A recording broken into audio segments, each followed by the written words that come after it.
Perhaps we need some outside universal threat to make us recognize this common bound. I occasionally think how quickly our differences worldwide would vanish if we were facing an alien threat from outside this world.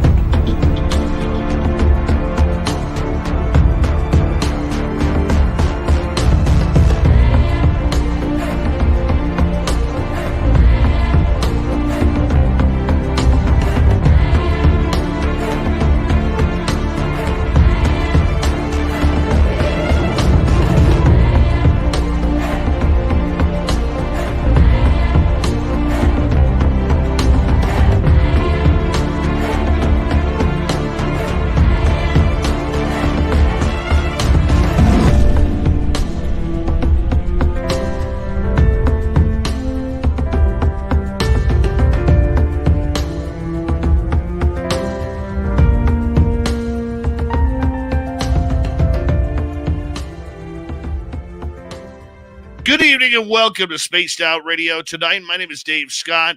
It is Monday night and we are going to rock it on out looking for Bigfoot. Yeah, Dan Benoit is going to be here. I think he goes by the French version, Benoit. You go by the French version, Benoit? Perfect. All right, is with us. He's with ECBRO, East Coast Bigfoot Research Organization. He's the founder. And, God, we're going to have a good time tonight.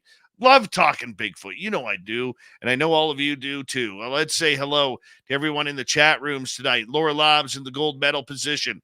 Tim Mothman in his goatee with a silver. Race Fan with a nice bronze medal tonight.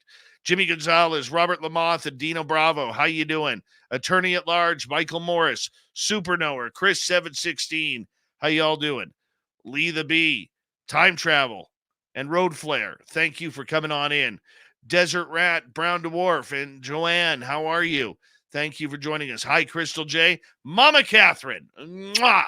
I love you, my dear. How are you? And thank you for the text message this morning.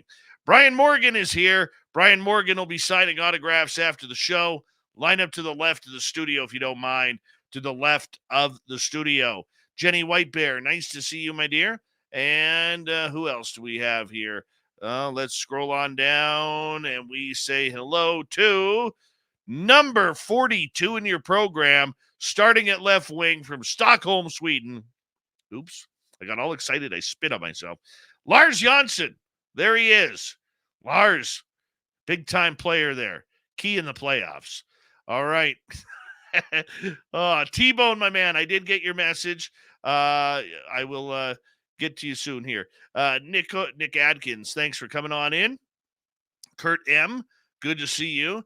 W. David Page, what's happening? And who else do we have here? Doug Shelby is here. The Doug Shelby has arrived, which means we can officially start this show. Just another guy named Harry is back. Just another guy named Harry will be signing autographs after the show as well. Line up to the right of the studio, if you don't mind. To the right of the studio. Destiny Rocks and Kevin, how are you? Jennifer Patterson, thanks for coming on in. And who else? Millennium, my man. Nice to see you. Hi, Eternity Eternal. Rex Goodrum, nice to see you. Christy Abels, nice to have you back. Welsh Hammer and Lee. Oh, that's Major Lee right there. Major Lee. Him and I going toe to toe on Facebook the other day. Gosh, we were landing some good punches. It was awesome. Love you, Lee. Major Lee. Love you, man.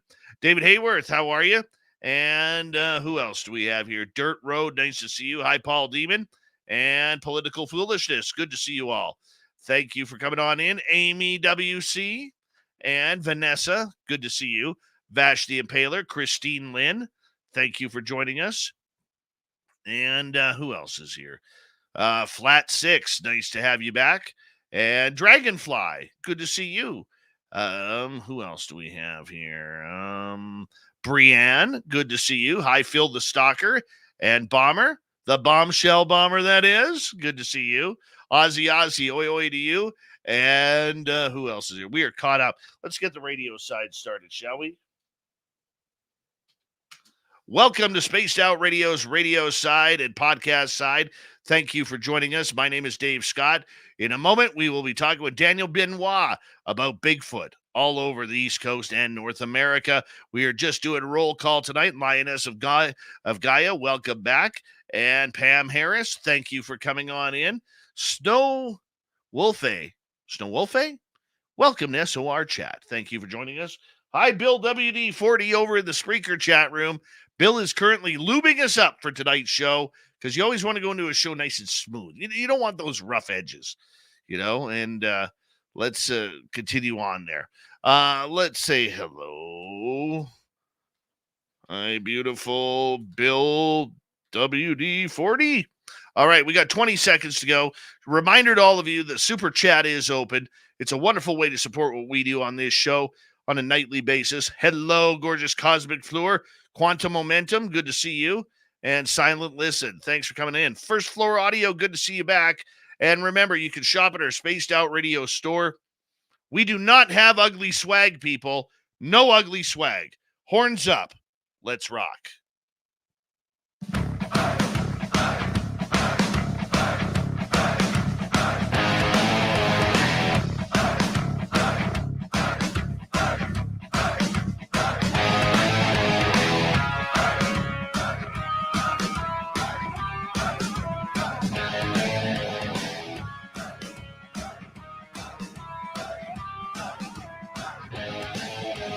From the snowy mountains of central British Columbia to you listening around the world, this, my friends, is Spaced Out Radio. I am your host, Dave Scott, sitting in the captain's chair of SOR headquarters. We welcome you to tonight's show on our terrestrial affiliates around North America, digitally on Odyssey Radio, TalkStream Live, and KPNL. All of our archives are free. Join us at youtube.com/Spaced Out Radio. Do old Davey the favor. Hit that subscribe button. You can follow us on Twitter at Spaced Out Radio, Instagram at Spaced Out Radio Show, and on Patreon in the Space Travelers Club. Our website, spacedoutradio.com. We have a plethora of features for you. Rock out to Bumblefoot, read the news wire, check out our swag as well. Tonight's show is brought to you by Chive Charities. Help make the world 10% happier by visiting Chive Charities today. You can find them on our website. We got a great show of intel tonight as we get into Bigfoot. Daniel Benoit is going to join us from ECBRO. That's the East Coast Bigfoot Research Organization. Then in hour number 3, Steve Stockton takes on over for Among the Missing. Followed up by Lorian Fenton, filling in for an ailing Courtney Marcassani on the UFO reports. Oh, let's go right to it. As a child growing up in the outdoors and hunting and fishing with his father, Daniel Benoit became quite familiar with wildlife at an early age. He heard the stories of Bigfoot, but it wasn't until 2010 when he saw the Patterson Gimlin film that really lit a fire of curiosity inside of him. It was then he decided he would take a whole new look at the outdoors and start his own research into the elusive creature. Around that time, the subject of Bigfoot was becoming slightly less taboo and more open for discussion. Thanks to social media, Bigfoot communities started developing. It was there that Daniel soon began researching reported sightings and commonalities between them, tree structures, and their possible meanings, different theories as to what Bigfoot is, footprints versus wildlife tracks. It's a life of adventure, and we're glad to have Daniel Benoit in on Spaced Out Radio for the first time. How are you, my friend? I am doing great. First of all, thank you for having me on, Dave. This is quite the honor. Well, it's great to have you here because, I love talking Bigfoot. I really do. I've seen the creature. I've been chased out of the forest by the creature. I've heard it talk. And you know what? I'm just praying that one day it'll rip my arm off and beat me with it. Because when I enter the pearly gates of heaven, my friend, they're going to say to me, "What the heck happened to you?" And I'm going to say, not many people will have that honor, my friend. Not many people. That we know of. That's true. That is true. Absolutely. I'm so glad you're here because I love getting different looks into this creature, whether it's flesh and blood or whether it's the woo side of things that I love to chat about. But for you, I mean, this is something that started in 2010 for you. And why did you hop on the bandwagon so quick after Patterson Gimlin? Well, I'm going to be honest with you. There's a lot that's come with that video footage over the years, and of course, there's been some questions about it too. But I've always supported that video footage. I've actually used it in presentations. Um, you know, my view on that, from what was being presented, was basically okay. This is pointing towards a real flesh and blood creature. Till this day, as far as we know, science is unable to debunk it. But then again, of course, there's questions about it. There's I guess the more and more people look into it, yeah, questions will rise. But people choose not to look further into it and just accept it for what it is and assume that it's just real all the way around. But nonetheless, it's intriguing. It's fascinating. The Patterson Gimlin footage is kind of set the pace for a lot of people. Although we know there's a history long before the Patterson footage, but I like that, and for so many others, this kind of I don't know, kind of set people on that path to look further into it. I mean, at least that's what got me. I mean, and then just all this curiosity, about that footage, started to develop and grow in me, and then a whole passion. It's been a big passion of mine to look further into this, to find some truth behind its existence. And I will tell you, the more I got myself out there and actually started literally looking, I started finding very odd things that stood out to me. And for the record, like I said, I grew up in the outdoors. I was well acquainted and familiar with a lot of wildlife. And even as I got older, I started studying more about wildlife, various species, to understand their diets, their habits, because, it's important for us to understand our known species of wildlife. Um, over the years, as I got more involved, I became very objective towards a lot of what people claim.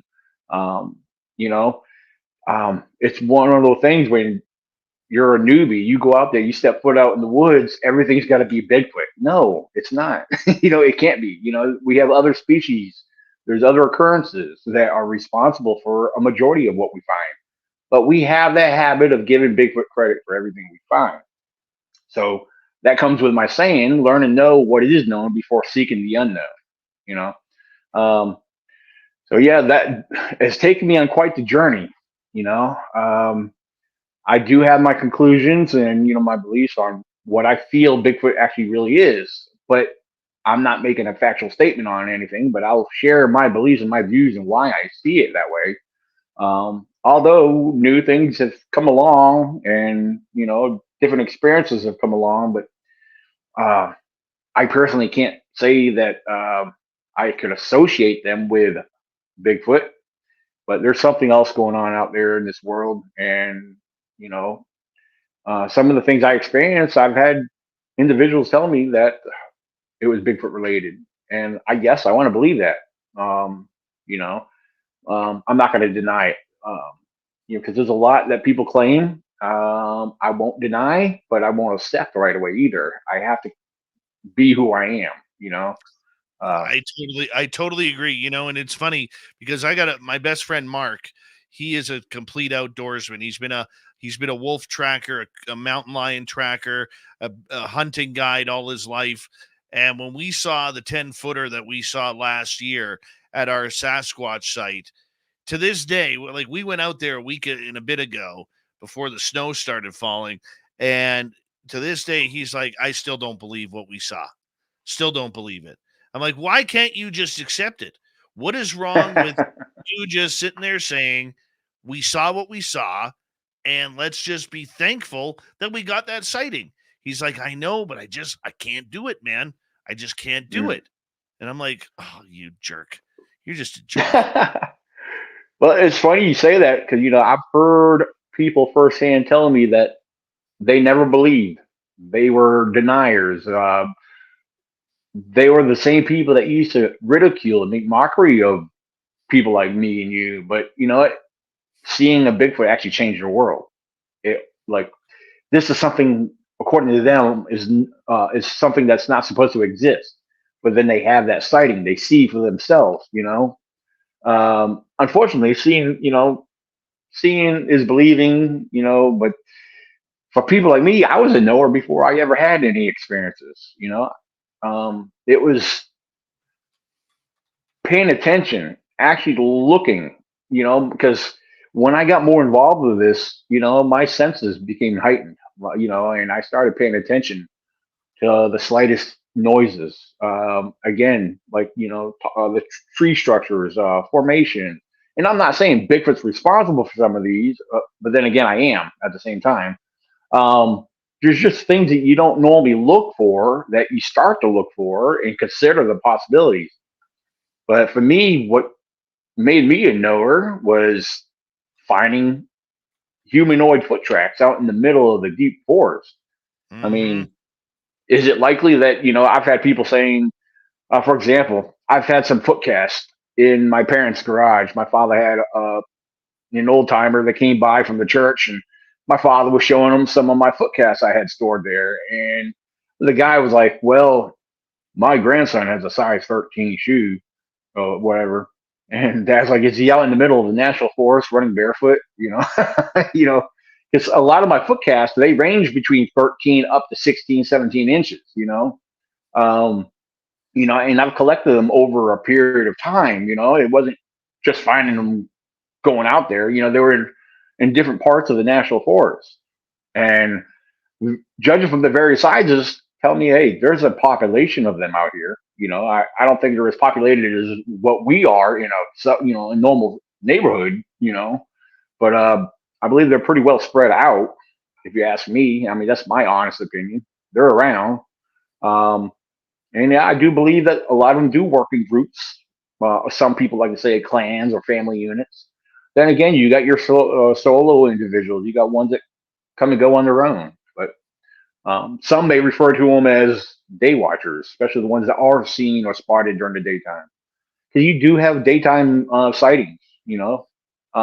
Most people associate them more in the nighttime. I believe they are more active at nighttime because they can hide and blend in better with the darkness. So, but that's Very just much. my view of that. Yeah. Yeah. No. Why do you think to this day people are still on the fence about whether or not Sasquatch exists? Well, you got those famous questions.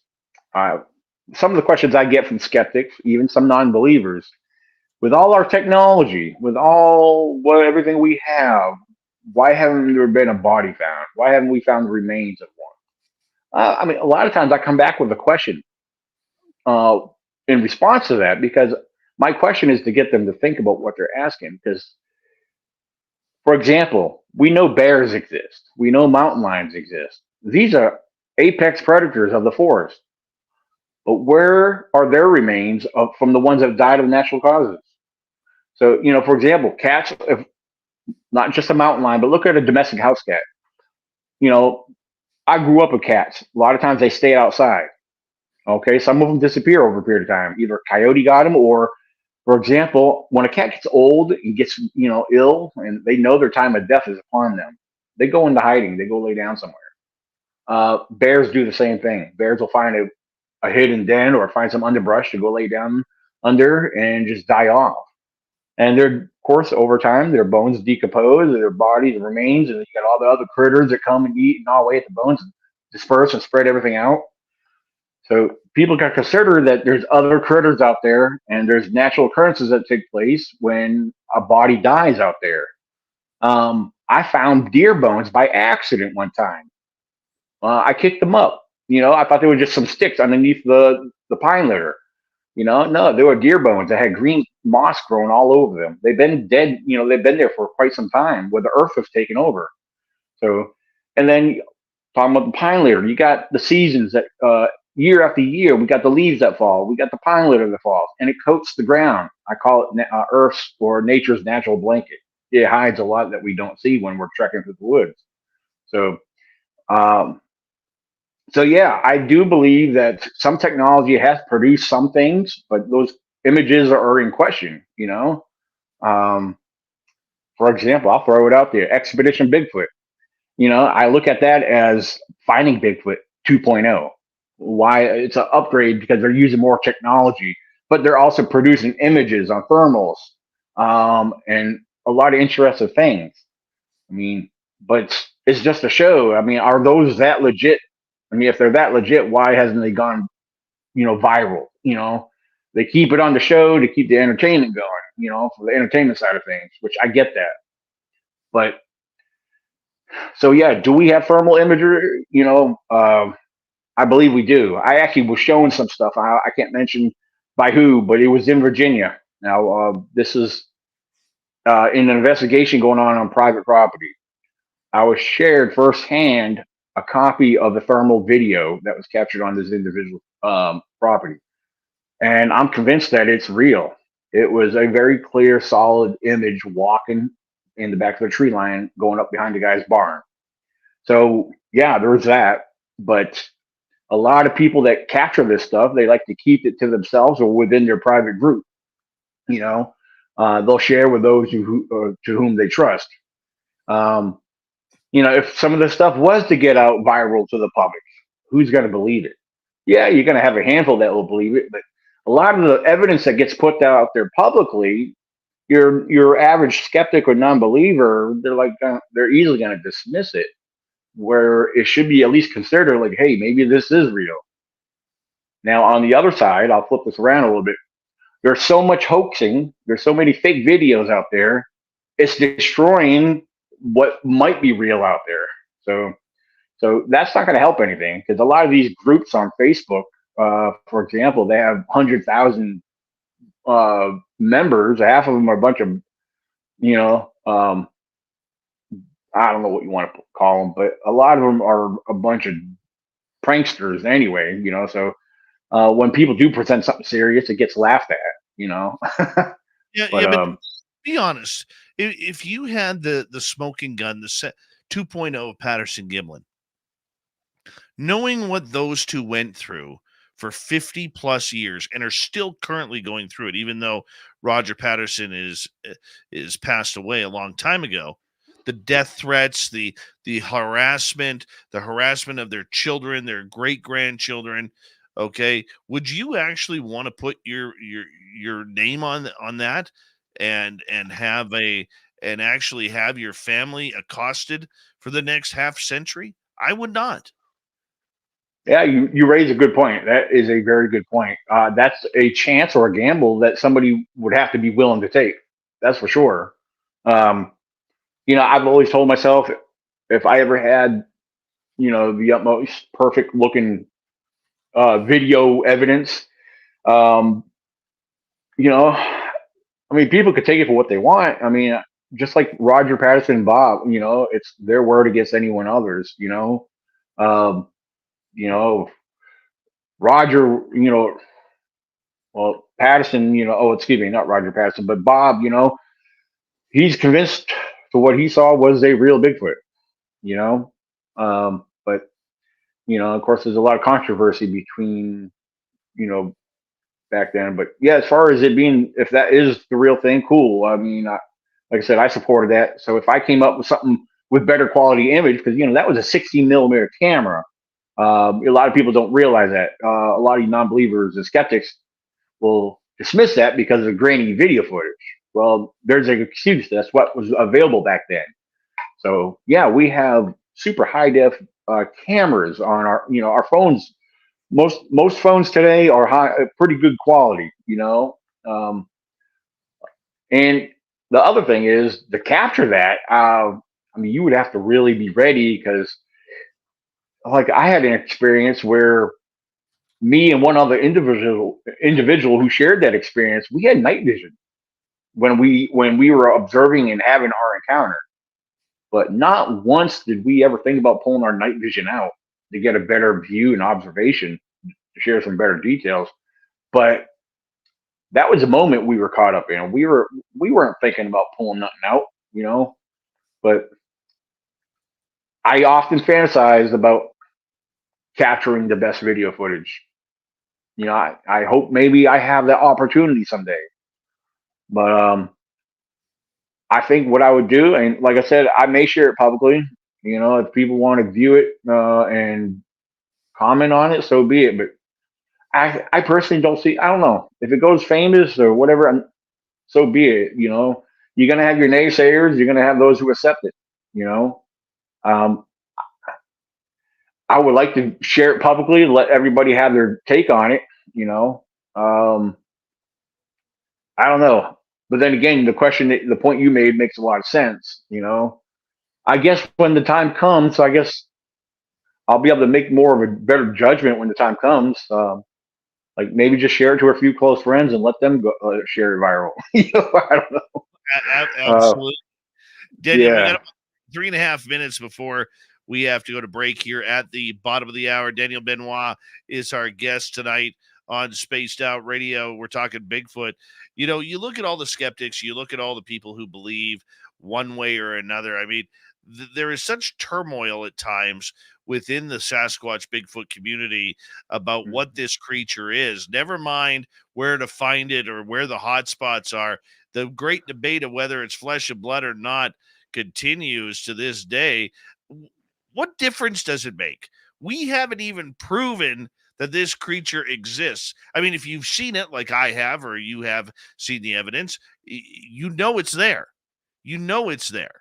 Okay. But I mean, this great debate, the flesh and blood versus woo debate, to me is so bogus and such a waste of time that it's really, in my opinion, tampering with a beautiful love of this creature that we all want to see thrive. Hmm. Absolutely. I tell you what. Yeah, I'm right there with you. That's one thing I've often thought about numerous times, and yeah, the question is why. Well, I mean, why do we have to figure out what it is in order to prove that it does exist or that it doesn't exist? Many of us, I mean, for those who had witnessed it, will clearly say, yeah, well, it does exist. Let's leave it alone. But there's people out there that want to prove it to the world, or people like me that want to learn more about it, period. It's one thing, we want to understand it, there's people that want to get it protected and get some laws put out there. But yeah, perhaps the government already knows. And, no matter what evidence you put out there to the public, government don't care because they know it exists. They don't want to put laws in order because it affects it'll affect the economy, and so much more. But I'm trying to be careful when I say that without getting too far off your question, but your statement there. But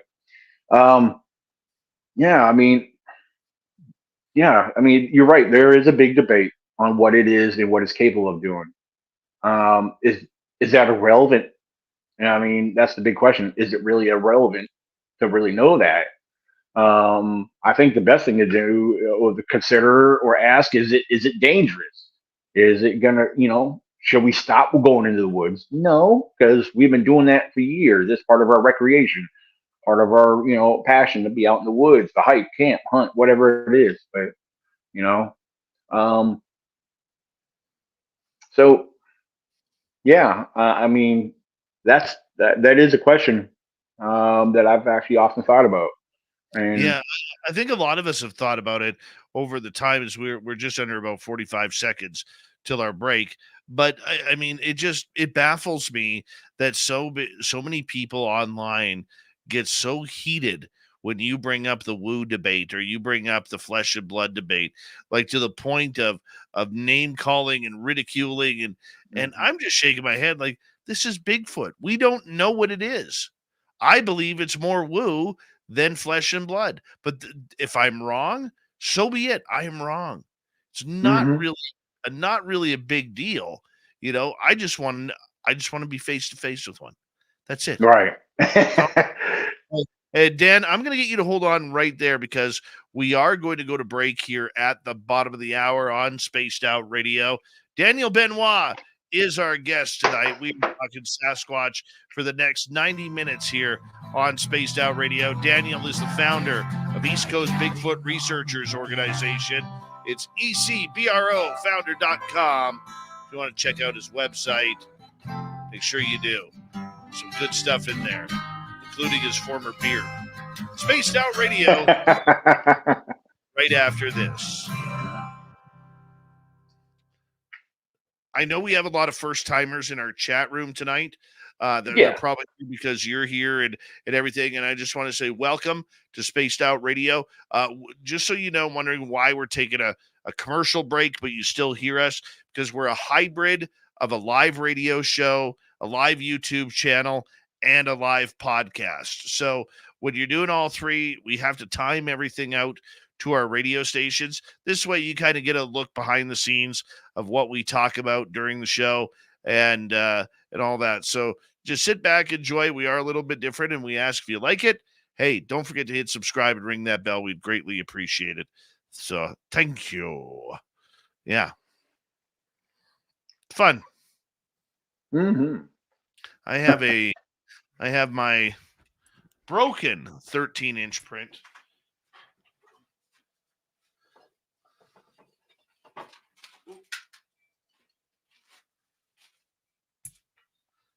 We did a shitty job on this one, but this was our, oh God, there, that's the side.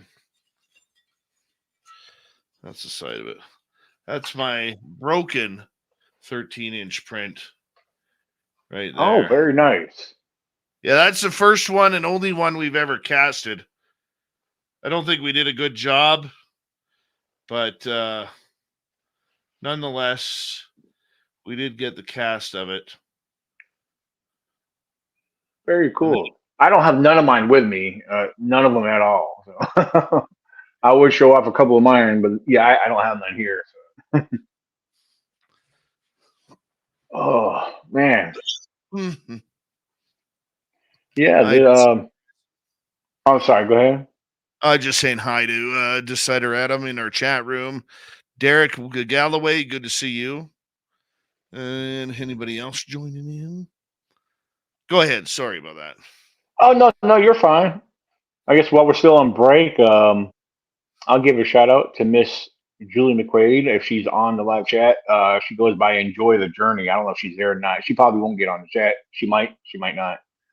But my girlfriend Julie, yeah, she's watching because she's actually in the other room. She's out in the living room, and I could hear us talk out there. She's got us on her. Yeah. How are you? There she is. She's like, I'm here. Yeah, because she got us playing on through her phone on the Bluetooth speaker out there. Oh, beautiful. Well, I hope you're having a good time so far, my man. Oh yeah, very much so. Yeah, this is great. So absolutely. Yeah. Yeah. Speaking of ones that just disappear, last year, like when I was telling you the story about my buddy Mark, my son Mark and our other buddy Mike who actually saw it. Good morning, Commonwealth Andrew. And we don't know how it left. We really do not know, because it was about 100 yards in front of us. And there's a beautiful tree there that really was a good gauge marker for the size of it.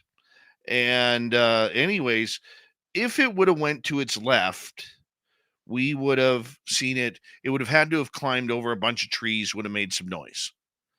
You know what I'm saying? Right. If it went to its right, it would have had to cross the logging road and then go up an embankment 7-8 feet. If it went backwards, we would have seen it walking backwards into the darkness. And if it would move forward, we would have seen it because it would have been coming closer to us. And it was just poof, gone. Wow. Don't know how. And what time of day was this? In the night, you said? This was at about 9:45 at night. Okay. In October of last year. It was the day before a full moon. So this is kind of the right there, you can see this is our area where we found 3 X's in a straight line. This was Oh, the nice. this was the smallest one. We got a gifting site out there, and we got some toys out there too that haven't been found yet, or haven't Oh, been played with yet. Give me 2 seconds here. We got 20 seconds to go. T-Bone, thank okay. you for the lovely super chat. And the super chat is a wonderful way to support what we do on this show on a nightly basis. And don't forget to shop at our store, spacedoutradio.com. We do not have ugly swag, people. Yep, here we go.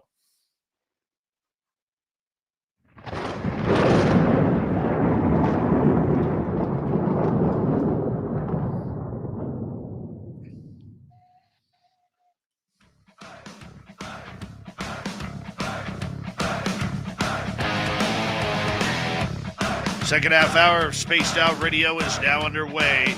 Good to have you with us. My name is Dave Scott.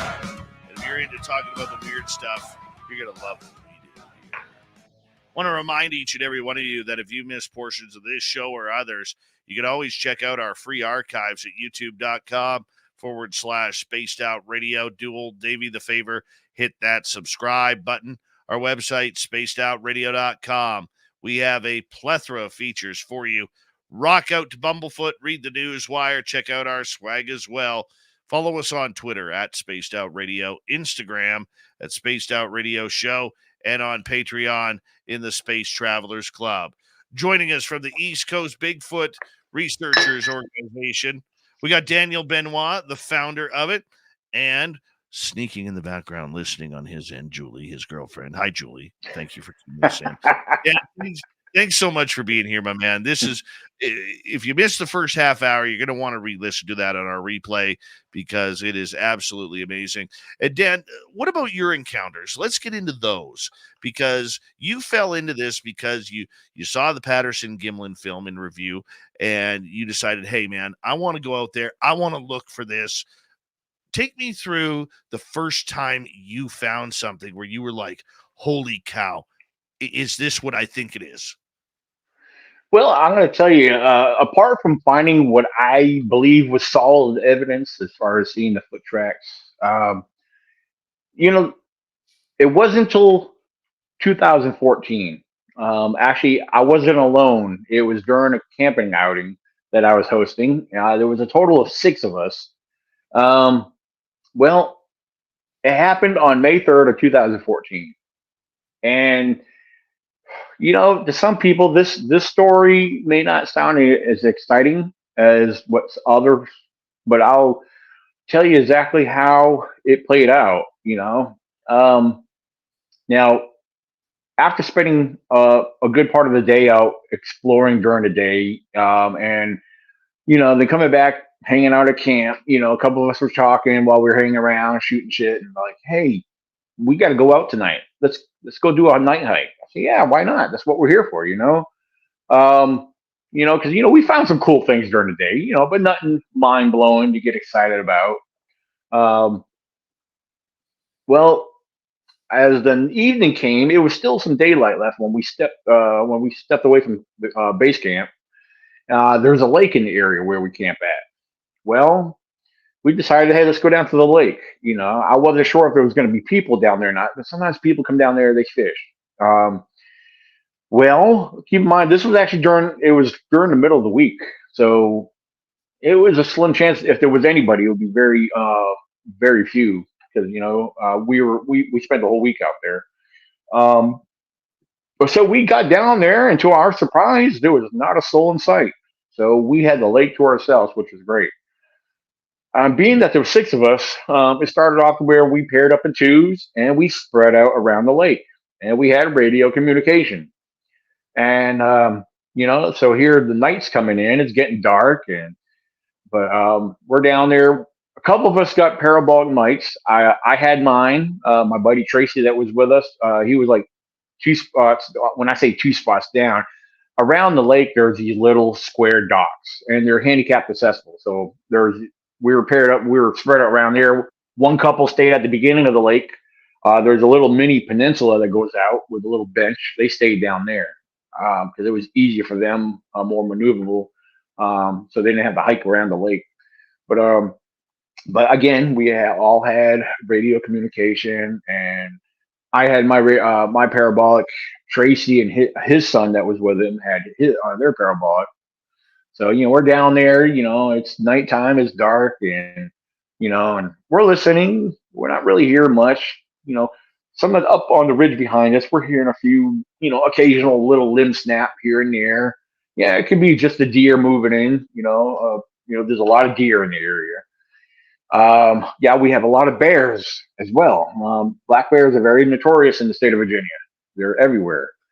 And so, could have been a combination. Bears could have been moving around and whatnot. But anyway, it got to the point where since it was quiet, we weren't hearing nothing exciting. I radioed down to Kimmy. Kimmy was one of the couples that came down from Vermont to our Virginia campout.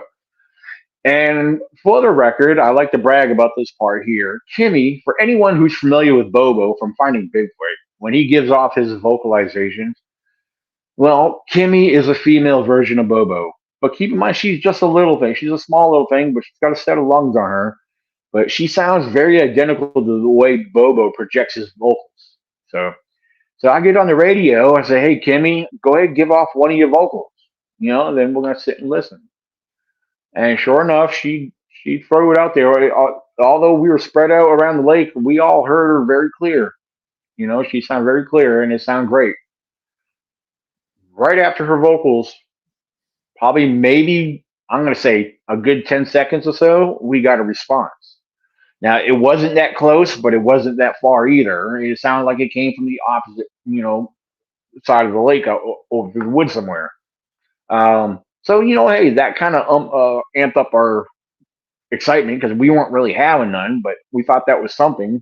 It could have been a coyote. It could have been, but it was an interesting return response to what he did. So I was like, well, maybe we're getting somewhere. Who knows?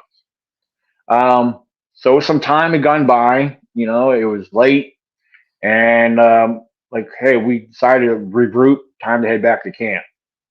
So we all regrouped, and we started walking back out from the lake, back out to the main part of the forest road.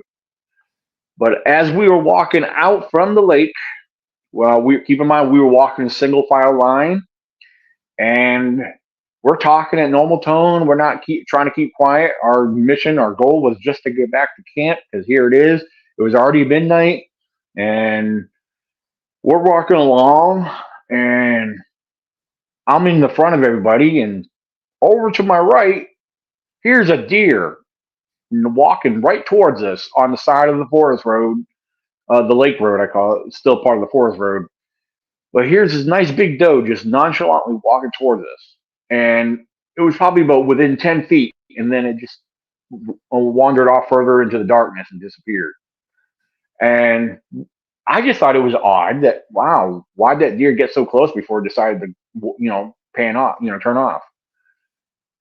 So right after seeing that deer, keep in mind, I'm walking, we all have headlamps on, and over to my left, something catches my attention.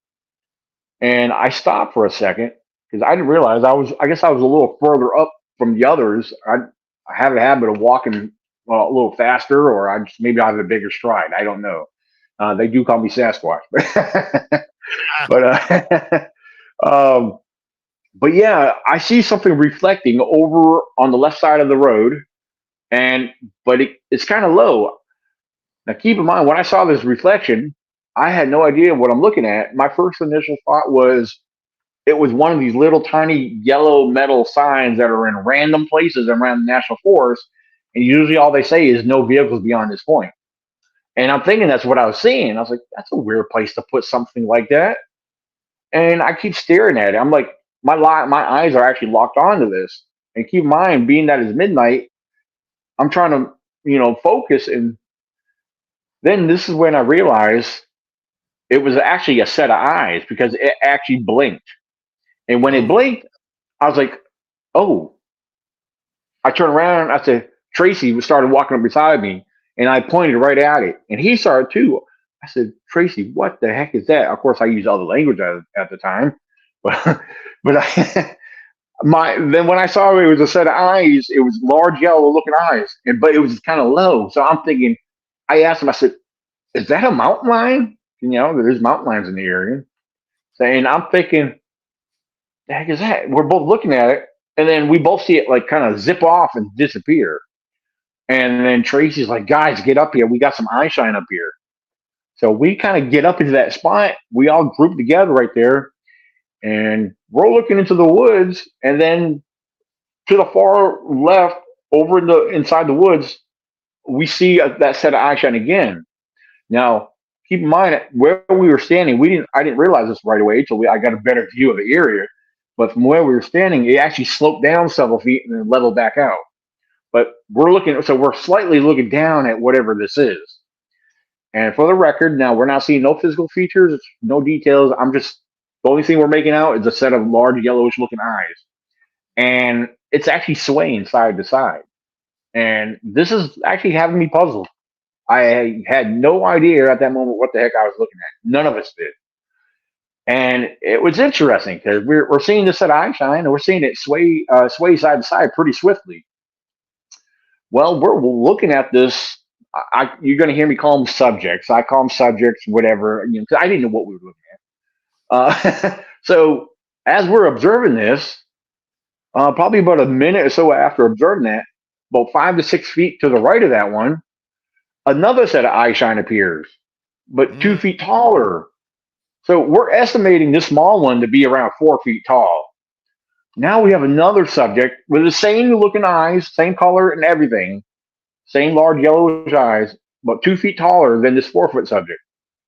And now it's not moving. We're not seeing nothing, no physical features, no details. But this one here was starting to blink its eyes, So now we got two subjects. We got this 4-foot subject still swaying side to side, and we got another a little bit taller subject that was just occasionally blinking its eyes and just standing there. We're not seeing no shapes, nothing, which is kind of mind blowing because we all had headlamps on. And yeah, the forest was kind of thick. There were some bushes here and there, and it was just very dark, And so we're still staring at this. Here's a couple more minutes going by, and I'm just looking around. I take my eyes off, and I'm looking around, and all of a sudden, I'm noticing a third set of eye shine. But this third set of eye shine, I'm literally looking down at the ground behind these bushes. And I was like, guys, there's another set of eye shine right there. And again, Tracy seemed like the only one that was beside me most of the time. Then he walked out in front after a while. But I can't speak for anyone else. I know Tracy's the only one that said he acknowledged this part. I think Kimmy said something later on. But here's a third set of eye shine that we're observing. And I'm keeping my eyes locked on this because it's like at the moment it looked a little different. I just thought it was on because it was looked like it was on the ground. But as I have my eyes locked on this, that set of eye shine starts growing. I should say raising up, but it's growing. It's getting taller and taller and taller. Next, I'm watching this set of eye shine get so tall.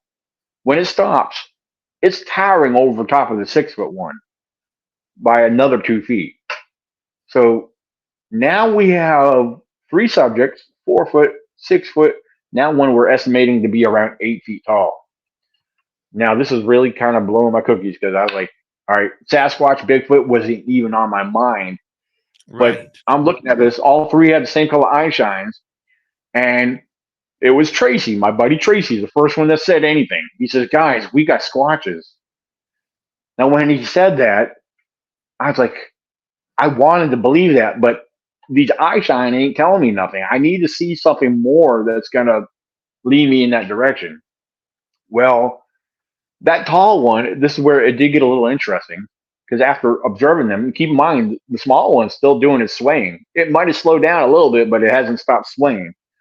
The other one's still staring there, and all 3 of them, we're seeing the eyes blink. Of course, maybe it's our headlamps shining at their eyes, because a couple of us had some bright lamps on, But this tall one ended up making a maneuver where it actually turned to its left, and it appeared to make a step or two. and then turned completely right back facing us. Now, when it made that maneuver, I believe it's the angle of the light, the way the light caught it. Without doubt, you could clearly see a shape of wide, broad shoulders and a big round head sitting on top. Oh, And when I seen this, I was convinced. I said, "Wait a minute, these ain't no bears." Because I know bears. I've had a lot of encounters with bears, and every bear I seen, on the other hand, always had red eye shot. Every black bear in Virginia that I've seen had red eyes. This one, these here were like, yeah, bears don't have shoulders. This had very wide, broad shoulders and a big round head. Now, although we didn't see no physical features, no facial features, that silhouette and that shape um, was enough to convince me. I was like, okay, we got squatches. Were they a family unit? You know, um, we didn't hear nothing out of them. A couple of us, but believe it or not, it was weird. This was actually filmed, by the way, and I didn't know this till later on. But of course, when you go back and watch the video footage, you can't even see the eye shine. You can't. I don't know. Some people say you can see it.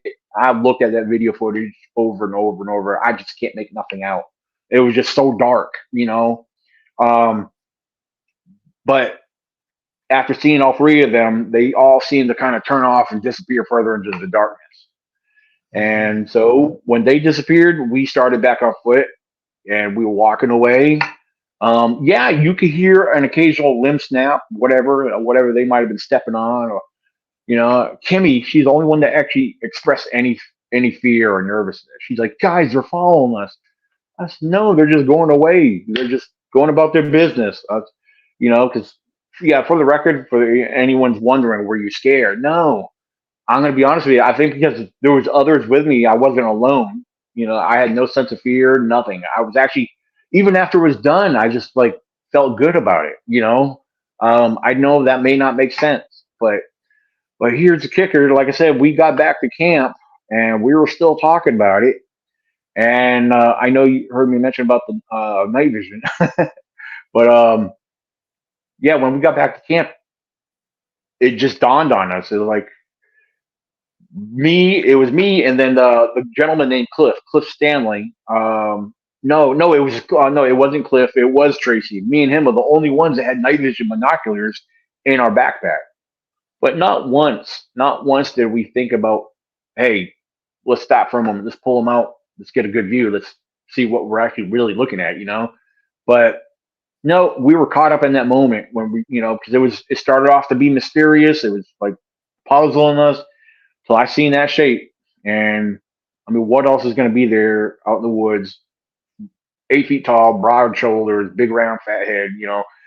Um, and I believe part of the reason why we didn't see details was I believe they might have been black. Their hair might have been black because I've heard reports of black and reddish brown ones being seen out there from other eyewitnesses, and that was my only conclusion, that they had black hair and they were blended in with the darkness, the night. And but yeah, like I said, we were kicking ourselves in the butt for not thinking of pulling out our gear, and seeing that. Now, there is another situation that took place in that same section of woods, but just around the corner a year later. It was during November of 2015, and it was during the hunting season. And during the hunting season, I tend to camp out there sometimes. And I was camping in one of the primitive camp spots right around the corner. I was the only one there. There was a little bit bigger open spot just below me that was close to the entrance of the lake. Well, there was nobody in there because a lot of times during hunting season, there's usually a group of guys that pull their campers in there and camp out. Nobody was there. I was the only one in that spot because there's only those two camp spots where I was at and the other one. Well, it was probably sometime after 9:30, 10. It was probably close to 10 o'clock at night. I'm sitting there at my campsite, kind of bored. I mean, it was so quiet. I wasn't tired. I had the fire going. I had my shotgun leaning up against my vehicle, and then I was like, what the heck? I grabbed my spotlight and I decided to walk out to the middle of the forest road. Now, keep in mind, I did not have the spotlight turned on. I walked out into the darkness. I do this on occasions. I kind of started this habit. I don't know why I do it, but I do it. But I walked out to the middle of the forest road and I'll stand there in total darkness. listening. And even though I can't see nothing, I'm looking around, because you just, I don't know, something tells me to do that. You just never know. And so after standing there for a moment, I started to shine my spotlight. I pulled the trigger on my spotlight and started shining it off to my left. And right away, just somewhere inside the tree line, I didn't see it, but I heard a deer run off. I spooked the deer. And you could hear the sound of all four legs, run off. I said, oh, cool. I kicked up a deer. So I started panning my light from my left to my right. And as I approached between the 1 and 2 o'clock position, right there, I stopped because immediately, right when I got to around the 2 o'clock spot, right inside that tree line, something very large, very heavy, and without doubt was bipedal. Because what I heard next was these footsteps. Every step you hear had a crunch and a thump to it. And when I was hearing this, my heart jumped from my chest up to my throat. I was like, keep in mind, this tree line was very close. It was somewhere with just out of view inside that tree line. And I sometimes I imitate the sound, but I'm not going to. Just imagine a heavy footfall with a crunch and a thump walking away from you. Now, it wasn't a fast walk, but it wasn't a slow walk either. And when I heard this, I was literally walking backwards, back towards my camp, occasionally looking back to make sure I'm walking back in the right spot. And with my opposite hand that was free, I was making sure I had my keys on my belt loop. I was pushing the panic button to make sure my vehicle was unlocked, just in case. But when I got back in the camp, I got back in the camp, and all of a sudden that fear just dropped off. Like I started relaxing, I started calming down. I did throw another log or two in the fire, and then I sat there. I kind of got my breath back, and I was cool, and I got to thinking about what I just heard. Now, if that was anything that meant any harm to me, it had every opportunity to come run out and tackle me, or like a football player. And but knowing that it was walking away from me, it didn't want to be bothered. Now, between these two situations, between 2014 and 2015, there's one thing I like to point out, and I question myself to this day, and some people believe that it's probably a good possibility, but did we interrupt its hunt? Being that there was deer present in both situations, just prior to having those encounters, there was a deer present nearby. And I often think about that because you hear that they hunt deer, they eat deer, and so that's something that the question will remain on my mind until this day. I mean, because I will never know. I didn't witness nothing, but I feel like that was probably a good possibility. Others believe it is when I share this.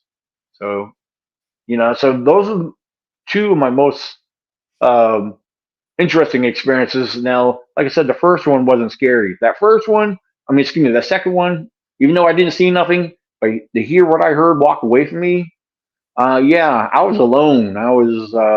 I guess you could say I was pretty vulnerable at the time. I was unarmed. My shotgun was back at the campsite. And where my gun was, where my vehicle was by the campfire was much further away from where whatever walked away from me was. I was very close to that.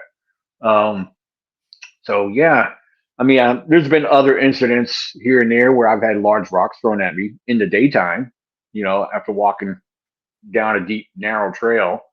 But stuff like that. I'll never forget those little things. So, but yeah, that was that. The funny part about the time when we saw that 10-footer was right after that, about 15 minutes later, we heard his friend going total Ric Flair in the background. Woo! Wow. And then about 15 minutes after that, woo! Again, closer to it. Now, if you knew the British Columbia forest where I live in, okay, you don't have people around. You know what I'm saying? There's nobody Hmm. crawling around there at night. Nobody wants to encounter a grizzly or a giant moose or mountain lions or whatever, or a wolf pack. We got it all up here. And so it's just one of those interesting points that we have. Daniel Benoit, we got him for another hour here on Spaced Out Radio as we are talking legendary Sasquatch, tracking this elusive creature. ECBROfounder.com, East Coast Bigfoot Researchers Organization. Make sure you check it on out. Spaced Out Radio continues right after this. Hold on.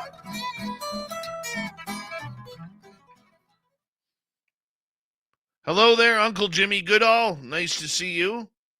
And thank you for coming on in. My son loved the book. Jim Daniel is the premier author of aviation in the United States, and he specializes in the SR-71. And my son loves that plane. And so for Christmas, Jim sent my son an autographed book of the SR-71. So it was pretty cool. Pretty Nice. cool. I sent you pictures, Jim. I hope you got them. Oh, yeah. So what I'm going to do here, and thank you, Deb, for the super chat. Very much appreciate it. Dan, I'm going to just quickly take a bathroom break here. I'm going to put you back in the green room. I will be right back, okay? All right, sounds good. I'm going to go do the same. All right. We'll be right back, guys.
All right. I am back. Hello, beautiful and talented Kira. How are you? Kevin Kennedy. Thanks for coming on in. Well, let's see here. Let's bring Daniel back in. There he is. All right. All right. Big thank you to Deb and T-Bone for the super chats tonight. Very much appreciate the love and support. And we want to remind all of you that May 10th through 12th, 2024, it's the third annual Spaced Out Radio Fan Party in Reno, Nevada at the Silver Legacy Casino and Resort. Tickets are on sale now, $100 for VIP and $60 for regular tickets.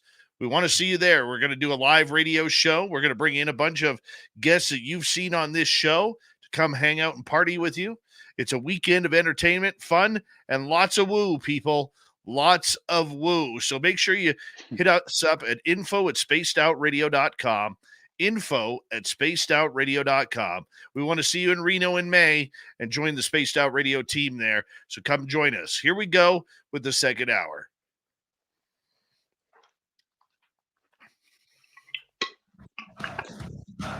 You're listening to Spaced Out Radio with Dave Scott. Follow Dave on Twitter @SpacedOutRadio and on Facebook, Spaced Out Radio Show. Here we go with hour number 2 of Spaced Out Radio tonight. My name is Dave Scott. Thank you so much for joining us. We very much appreciate earning your listening ears wherever you are in this beautiful planet we call Earth. Hello to everyone listening in on our terrestrial affiliates around North America, digitally on Odyssey Radio, TalkStream Live at KPNL. All of our archives are free. You could join us at youtube.com/Spaced Out Radio. Do me the favor, hit that subscribe button. The Desert Clam has set the password for tonight in the SOR Space Travelers Club. Halation. Halation is your password. Use it wisely, Space Travelers, as the Clam sets the password each and every night right here on Spaced Out Radio. Our website, spacedoutradio.com. We have a plethora of features for you. Rock out to Bumblefoot, read the news wire, check out our swag as well, and follow us on Twitter @Spaced Out Radio, Instagram @Spaced Out Radio Show, and you can join us on Patreon in the Space Travelers Club. Here we go again. Daniel Benoit is with us talking Bigfoot tonight. He's from the East Coast Bigfoot Researchers Organization. And Daniel, thank you so much for being here. You know, you're based in the East Coast. A lot of people tend to think of Bigfoot as a West Coast cryptid. They don't think of it in the East Coast. What's going on where you are? Maybe give your location. Well, I'm actually kind of glad you brought that up. As I stated numerous times, I mean, the East Coast is highly underestimated. Look, the Pacific Northwest has a lot of vast forests. So do we here on the East Coast in the United States. I mean, Virginia, where I'm from, up here in Pennsylvania, where I'm living at, the forest it's amazing. It's very vast. There's a lot of terrain up here, and I mean, based off of where I do a lot of my research in Virginia, the George Washington National Forest alone is over 130,000 plus acres. And that doesn't count all the other vast forests it connects to into the bordering states, West Virginia and so forth, Kentucky, down Southwest Virginia, there's a lot of forests here, and there's a lot of terrain. There's got the Appalachian Trail that runs, right through here. So, people don't think about the area when they think about. Look, for example, New York, they think about the city. They don't realize New York has a heavily, the whole western part of the state's all mountains and heavily dense forest, and I've had people do articles about my event there, like, oh, there's no Bigfoot in Virginia. All the Bigfoots are out west. These are journalists that don't know any better. They're kind of ignorant, because these are non-believers. And like I said, I've had people do articles online about me, and I didn't know nothing about them until they were pointing out to me. I said, you might want to put something out there about that. I said, I can't control the media. I said, they're ignorant. But you don't know how many eyewitnesses I've spoken, met with, and investigated their reports over the years. I mean, Virginia. I mean, I could speak for Virginia alone. I've had people share reports for me that have that do research that associate with me down south. I mean, I have people down south. I have people up this way. Although me and my girlfriend, we're working on projects here in Pennsylvania. For establishing more of a you cover more documented reports. We've been doing a lot of investigations here recently, even in the wintertime. Cold weather or not, we've been getting responses. But the whole thing, as far as Bigfoot's here on the East Coast, they're here. They are here without doubt. I mean, I know. I'm just one example. My girlfriend Julie's another example. But I mean, I don't have my paperwork, I don't have my printouts with me, but I can tell you, Virginia alone has, I would say, hundreds and hundreds of reports. I mean, are people seeing the same thing? No, I wouldn't say that, because these are reports coming from all over the state. Even to the eastern shores, where the Dismal Swamp is that runs from Virginia down into North Carolina. These international coastal waterways. There's a lot of forests and a lot of dense areas that people have no clue about. Um, the terrain, the habitat. You have to look at the habitat. What area would sustain a Bigfoot? Well, let's think about our predators. Large predators, for example. Let's use a black bear. I use a black bear in a lot of comparisons to a lot of things. And I know I'm not the only one. I've heard other highly respected academics actually point this out that are involved in the whole Bigfoot phenomenon. Jeff Meldrum, for example, cryptozoologist Lauren Coleman. I've heard him state these things. But basically, for an area that may inhabit a number of black bears, for so many black bears, you would have so many Bigfoot. Could the area sustain the food source for all these black bears? Then most likely there's enough availability for a Bigfoot. Entertaining the thought of if Bigfoot is thriving off of their same food source, but a lot of us tend to believe that Bigfoot's food source is probably a larger variety. Like I said, I mentioned deer. You got food source there. Could they hunt down deer? Sure, why not? And there's all kinds of vegetation out there. I compare a Bigfoot's diet to a black bear in a almost a similar manner. A black bear, their diet is basically 80% vegetarian, 20% meat. However, Bigfoot, on the other hand, I believe the percentages are maybe reversed. So you would consider a Bigfoot might need a little bit more calories, more protein to survive. So they would probably eat more meat versus vegetation. In my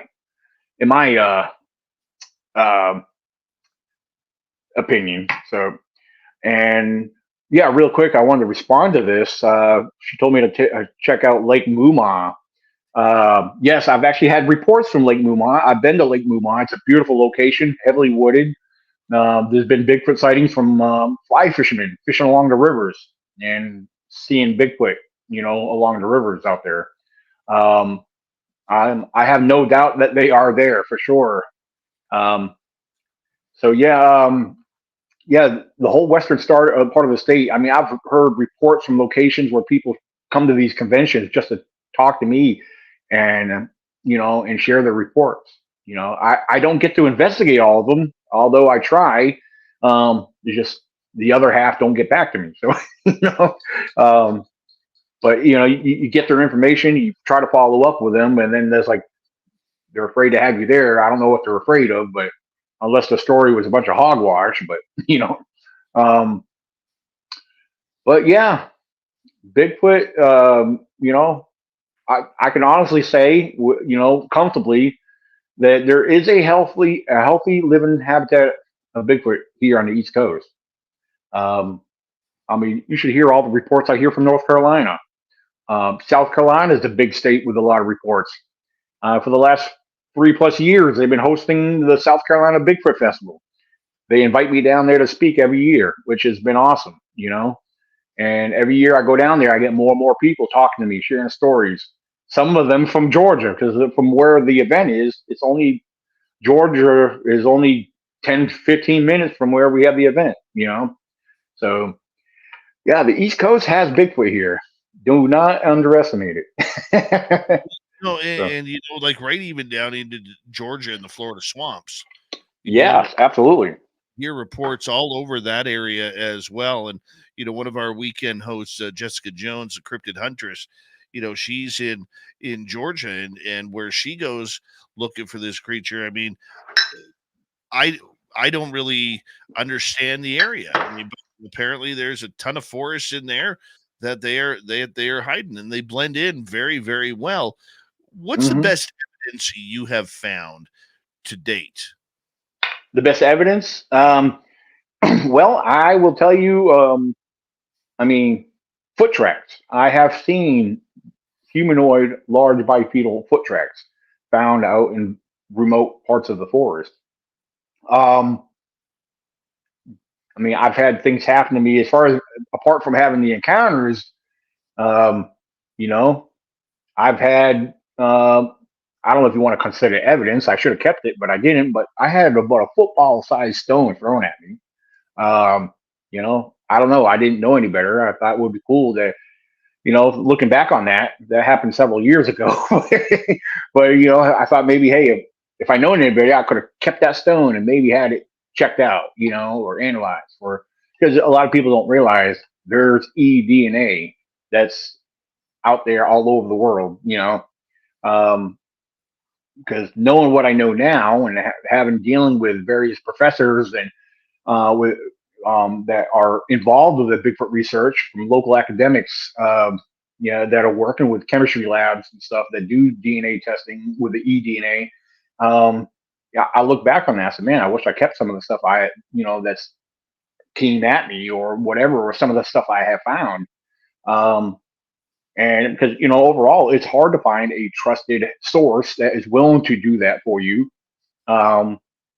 Because I was instructed how to collect eDNA from tracks and other sources, but as far as evidence, I mean, foot tracks.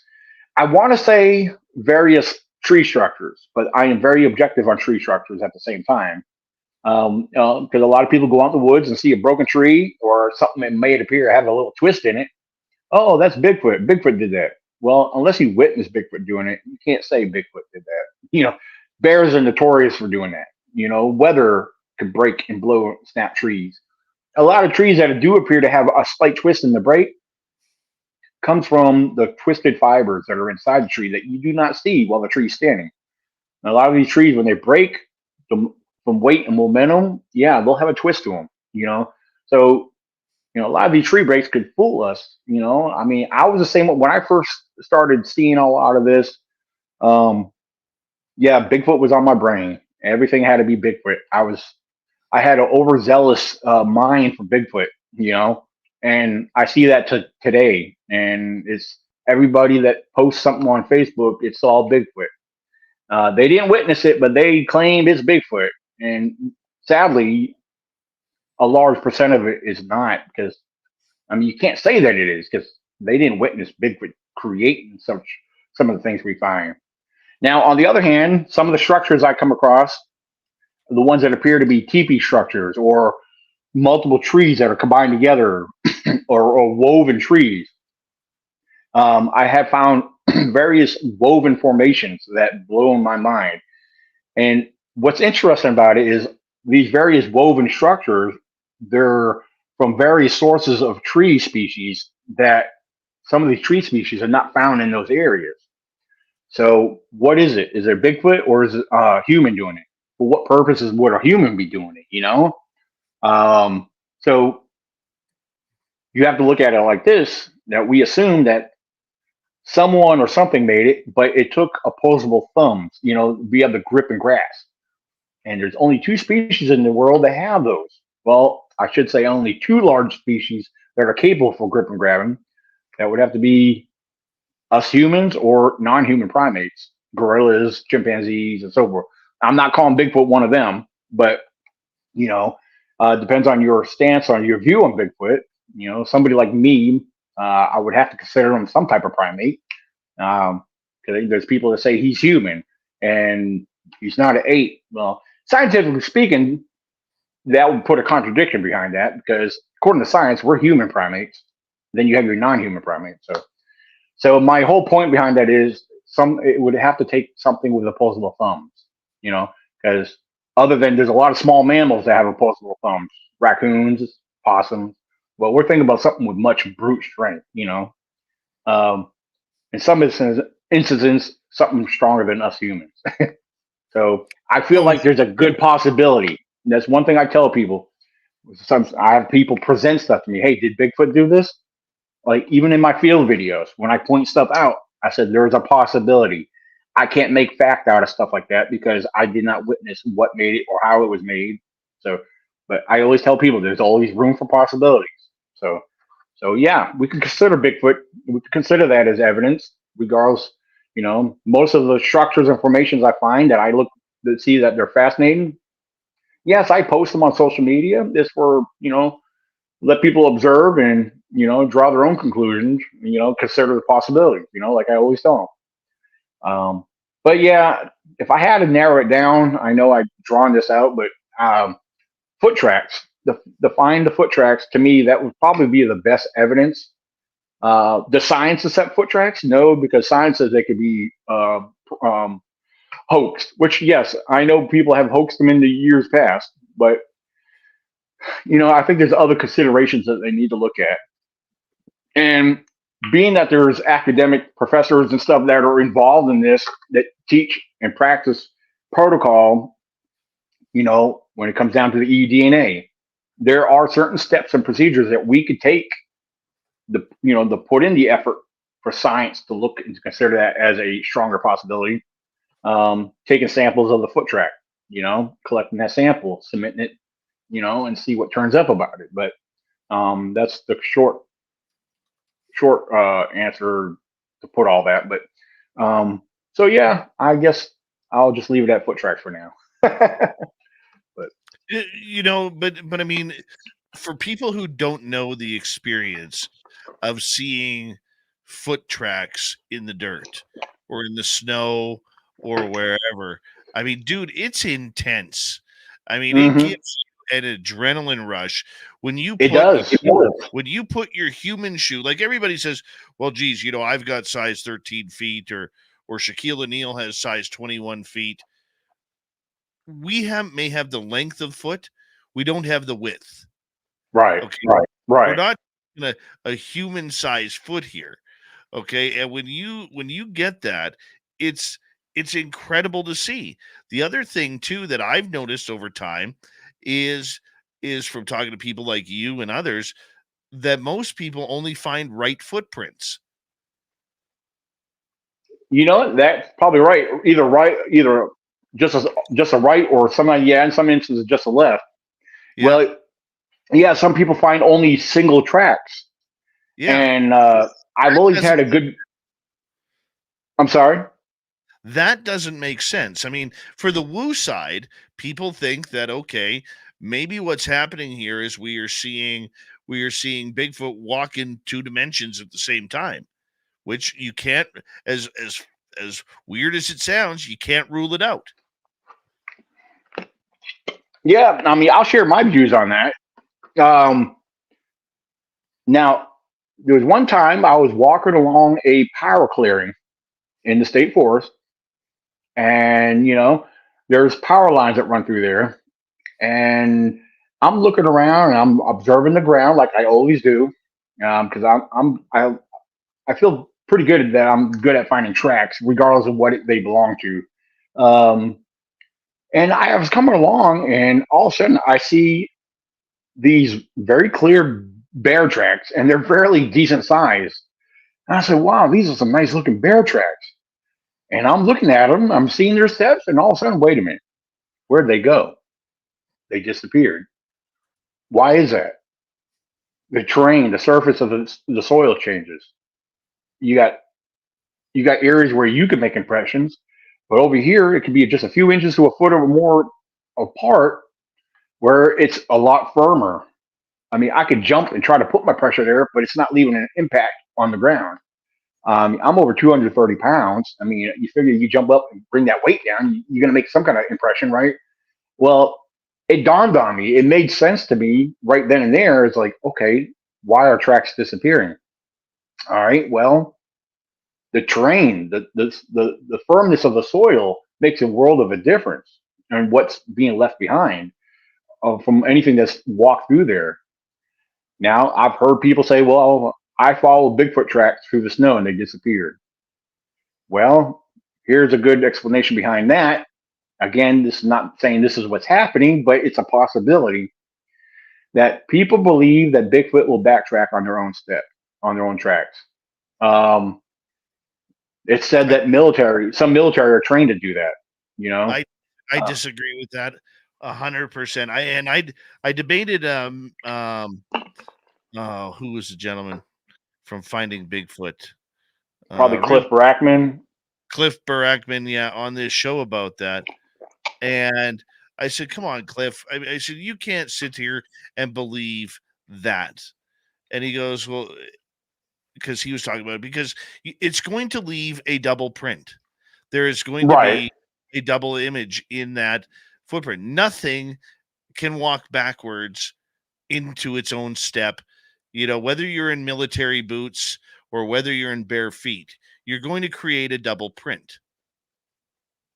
Right. But, you know, if that double print was made, you got to keep in mind, if that snow starts to melt out, it's going to expand, and the details of the track are going to dilute and fade off, you know. Just like a boot track, you know, like I noticed I've done studies on boot tracks where I put little illustration videos out there. You know, you step in the snow, you know, leave a boot track.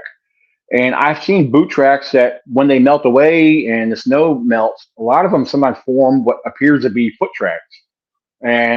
But that's besides what I'm getting at is if if those tracks became double tracks, like you mentioned, what's the chances of people actually finding it like that versus did they expand and melt away to see the details, you know? Because you know, I played around. I played around once or twice doing it a short distance. You could either walk directly backwards, which is very awkward for me anyway. It was for me, but I did it, but it was awkward because you have to watch, like, make sure you're stepping right back in the same track. You know, yeah, I mean, for our gate's a lot closer. It would be a little easier, I guess. If a Bigfoot was to do that, yeah, I guess. I don't know if that would be easy for a Bigfoot to do that, considering they have a much bigger stride than we do, you know. But I don't know. Well, I mean, like I said, the other way with snow, okay, because yeah, I live in snow 5 months out of the year, okay, and I know with snow, if you go backwards or forwards, you're kicking up snow as you walk. There would be, if you were walking backwards, there would be snow coming back from the print. Yeah. Okay. So, I mean, I'm not sitting here to debate you saying you're wrong, or anything like that. But, Oh, yeah. Yeah. You know, Yeah. I'm only putting it out as a possibility. So, you know. Yeah. But I also am very careful to call anything BFRO like that with a little bit of skepticism, because when you are doctoring your reports in order to make yourself more scientific, that's not science. Right. And and if you're doctoring the reports like they are, or like they are, where say people see UFOs or the creature vanish or ghosts all of a sudden appear, or orbs or whatever it might be, I don't know. I just find that very non-scientific to their studies. Yeah. Daniel, I'm going to get you to hold on one final time. We have Daniel Benoit until the top of the hour here on Spaced Out Radio. We're having a great time talking Sasquatch tonight. Join us right after this break, will you? We'll be right back.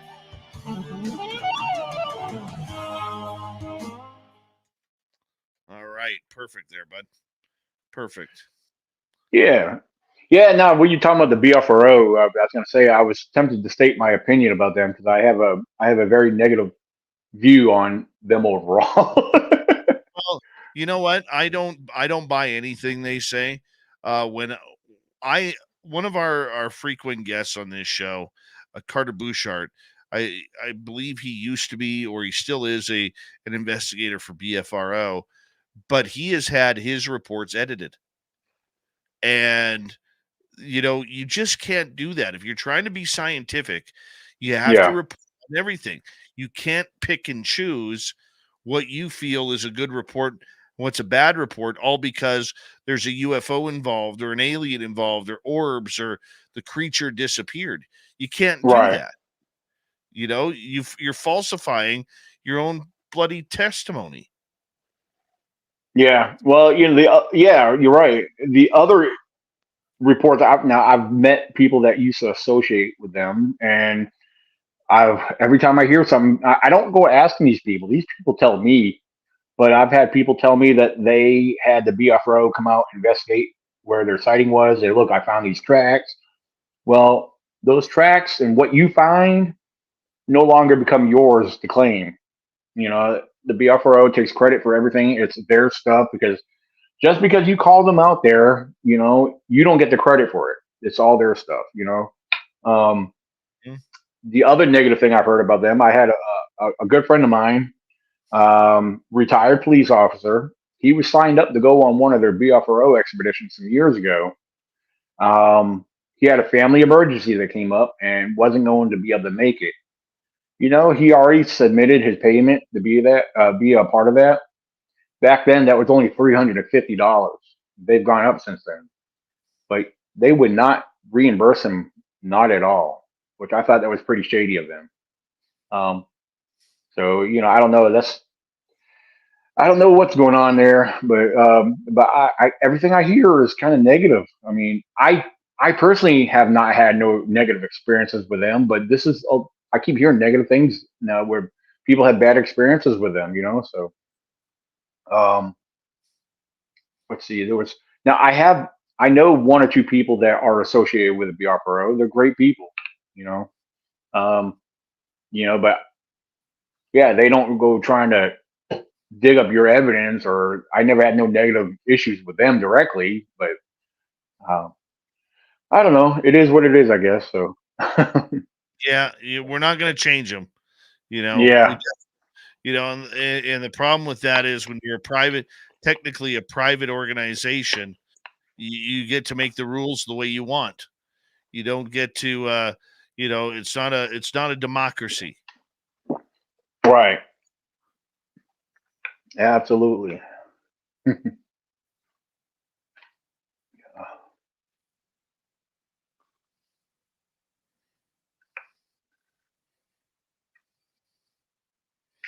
All right. Let's see here. Hey, Bigfoot Rob, how you doing?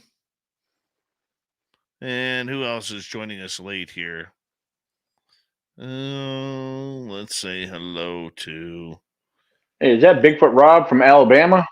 No, it's from Michigan. Oh, okay. Oh, okay. Yeah, I have a friend of mine from Alabama. He used to go by Bigfoot Rob. Yeah, I, I don't know if he's still around or not. So yeah. Bigfoot Michigan Rob's claim to fame is that he has a bandana for every day of the week, for every month of the. Oh, Hello, nice. reality, Gary Carter and Beelzebrad. Thanks for joining us. And yeah, congratulations to all the Wolverine fans out there, and for winning the national title over Washington. Even though Florida State got screwed at 12-0. Mm-hmm. What else can we talk about here? Thank you to Noble Patrick, Time Traveler, Deb, and T-Bone for the super chats. Very much appreciate the love. Thank you, guys. And you remember to shop at our Spaced Out Radio store. We do not have ugly swag. And once again, if you're planning on coming to the SOR fan party, book now. Info at spacedoutradio.com. That's info@spacedoutradio.com. We want to see you all in Reno, Nevada at the Silver Legacy Casino and Resort. Tickets are on sale now, $100 for VIP. That includes a VIP party and a swag bag. And we do not have ugly swag either, people. No ugly swag. And so come join us. We're going to have special guests there like Jim Goodall, Science Bob, Melinda Leslie, Merle, and many more. So come join up today. Here we go.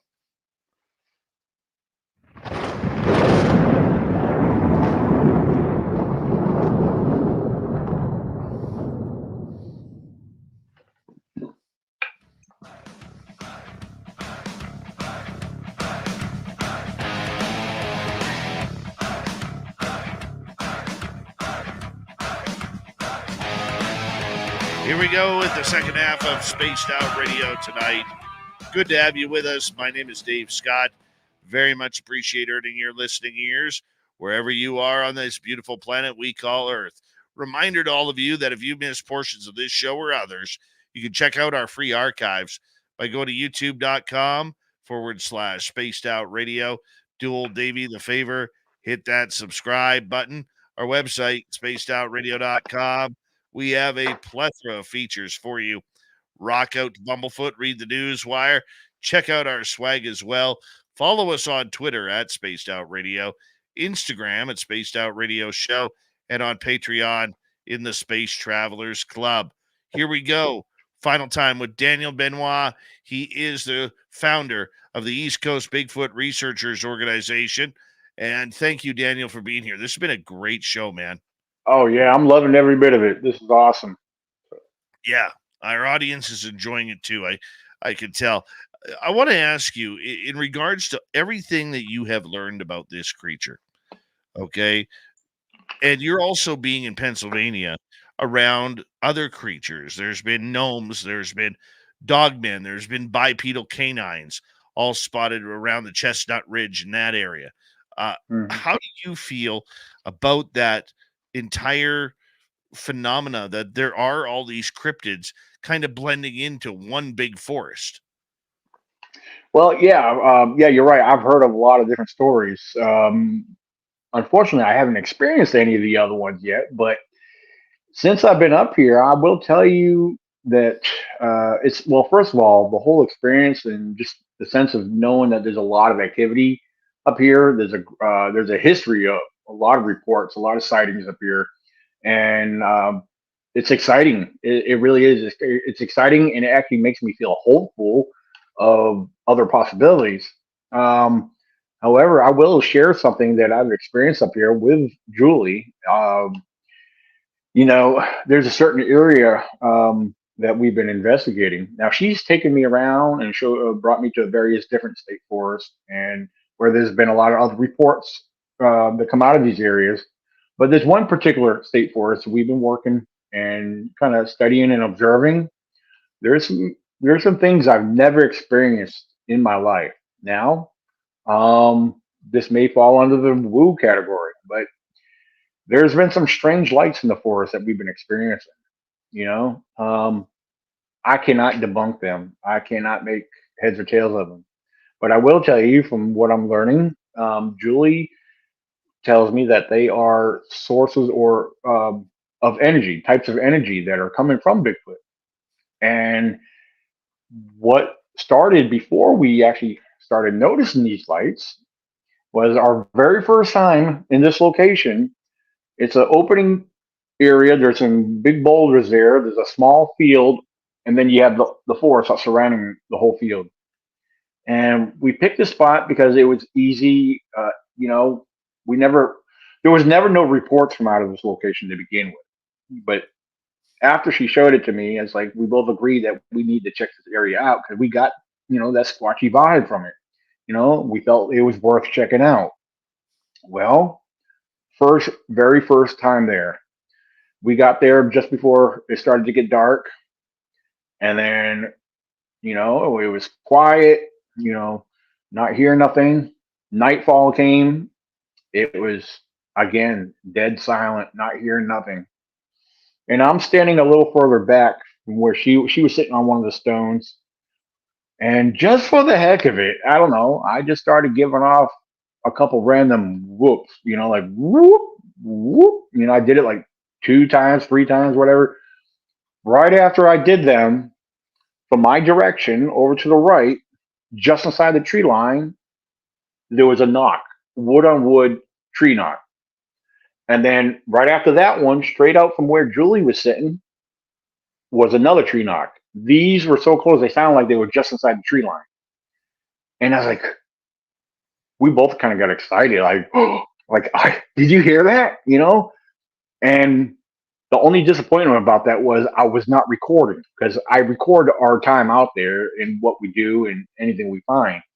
But I did not have the recorder going. I did not, whatever. So, but right after that, I got my stuff out. I don't know why, I just wasn't prepared, because, like I said, it was quiet. We weren't hearing nothing. But I started recording after that in hopes to capture more. But so the tree knocks was the start of it. And, she kept talking about seeing some light out in front of her. And I just was not seeing it at first. And then after coming around over where she's at, I'm staring directly right where she's at, right where the second tree knot came from. I'm starting to look around, and all of a sudden, I'm thinking my eyes are playing tricks on me. So what the heck is that? I'm starting to see these little flashes of light, and the one we keep seeing most of the time is kind of a large one, like a flash of bluish light. And I'm thinking, what the heck? I'm thinking there's got to be something back there. But I've been back there in the woods, but I've been back there several times to investigate these lights during the daytime to see if there's something mechanical or something on a tree that's giving off this flashlight, And there's nothing back there, because, in that direction, it's just woods on top of woods and more forests, But then just seeing that light appear was very odd. Now, one of our other nights of being there, we see that light again. It shows up, and it starts to appear to be other lights surrounding it, like little smaller little flashes. Some of them looked similar to the color of the big one that we keep seeing, but the other ones were small hints of like seeing little stars flash and appear in the woods. Some of them did appear to be yellowish, on some occasions. Some of them almost appear to be eye shine the way they appear together. Well, I noticed one of my times down there investigating, because I walked down that way after seeing some of those lights. Here I am, being who I am, trying to get a feel of this.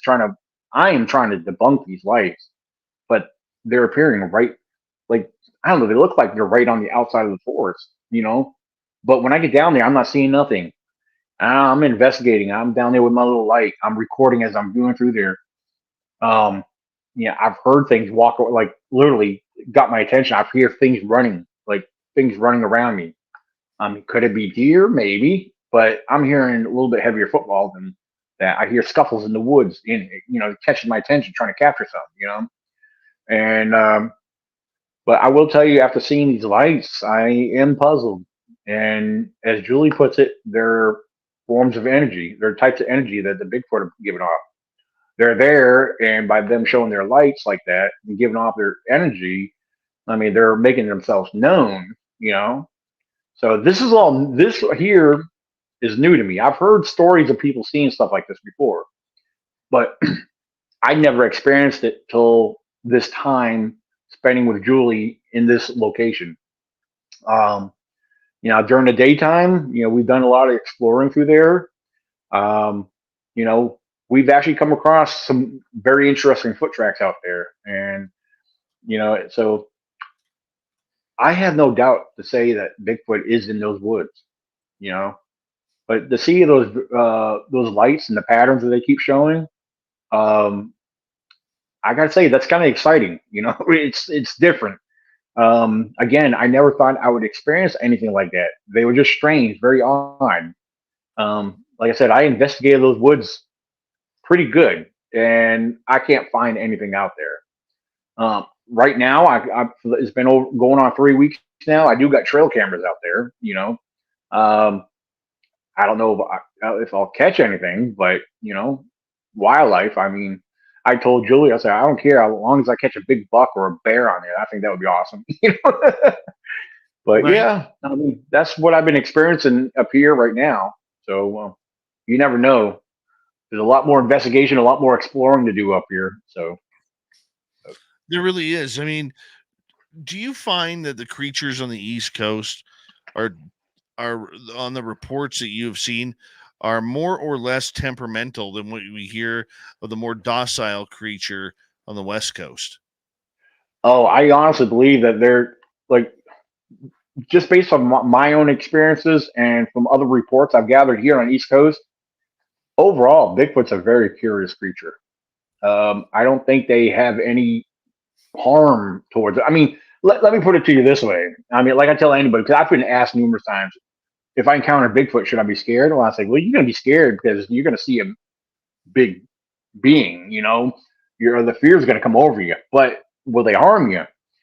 Just based off of my experiences, I said, well, just like any wild animal, don't put them in that position. You know, you corner a venomous snake or any snake, they're going to strike back and out of defense. You know, any other wild creature or being, you don't want to put them in that position. If you come face to face, I mean, if you got your senses and you're about you, I mean, just observe it, and either you're going to run first or they're going to take off first. Because a lot of reports I hear when people come face to face, it starts off as a staring contest because both of them kind of get caught off guard, and then either Bigfoot slowly walks off or the person runs off first, But yeah. So I mean, just from what I've gathered, they're just they're very curious, Um, What what do you think it is about children that they enjoy? Because I can tell you, I take my son out to our Bigfoot site. My mhm. son has this weird capability of knowing when they're there. And and when we do things a little bit differently with us, okay? We don't go searching for them, we let them come to us. So when Right. we get in our area, we park in the same place. Our campfire is always in the same place. My son plays around because there's a big dirt pit there. My son plays around in the dirt pit, and then all of a sudden he'll jump out and he'll be like, "Dad, they're here." I'll be like, "Where do you think they are?" My son's only 10, Right. and he'll be like, he'll point in a direction of where he believes they are, or where I'll even go as far as saying where they're telling him they are. Okay. Well, in my honest opinion, I think there's something about children that they're drawn to their innocence. A lot of people don't realize they have their own children, so they don't start off that big, just like us. We start off young children, we grow up. But I don't know. I mean, in my honest opinion, I think it's something to do with the how children are, more active than we are. They're more playful, Now I'll tell you another thing I believe that they're drawn into too is females. You know, Yes. I've I've been in areas where I've ventured in numerous times alone. I could tell you stories like, for example, the one time I brought my daughter into the same area I've been going into for a long time. Never heard nothing till the day I brought her. She was still a teenager, young teenager at the time, and I brought her into this location. And after we got so far in, it sounded like we were in a freaking zoo. Like we were hearing all these hoots, hollers, these weird screams and crazy, all these like, whoa, I'm listening to this. I said, all right, now she asked, she said, Daddy, are those coyotes? I said, no. I said, that's something different. I said, those ain't coyotes. I said, I know coyotes. We got a lot of them out here, and I have heard them during the daytime, and these are not coyotes. I was like, it sounded like we were in the best way to describe it is walking in through a primate exhibit, and they're all going crazy. That's what the best way I know how to describe it. But there's been other times where the incident where I got the football size stone thrown at me. There was a female there with me too. Again, that was several years ago. I've had tree knocks around me in the middle of the daytime. With having a female present. Most of these things usually happen at night, but being that it was daytime and there was a female present, there's always something strange or something um, that occurred. Now, like you talking about letting them come to you, that's kind of what me and Julie do, and it's been working.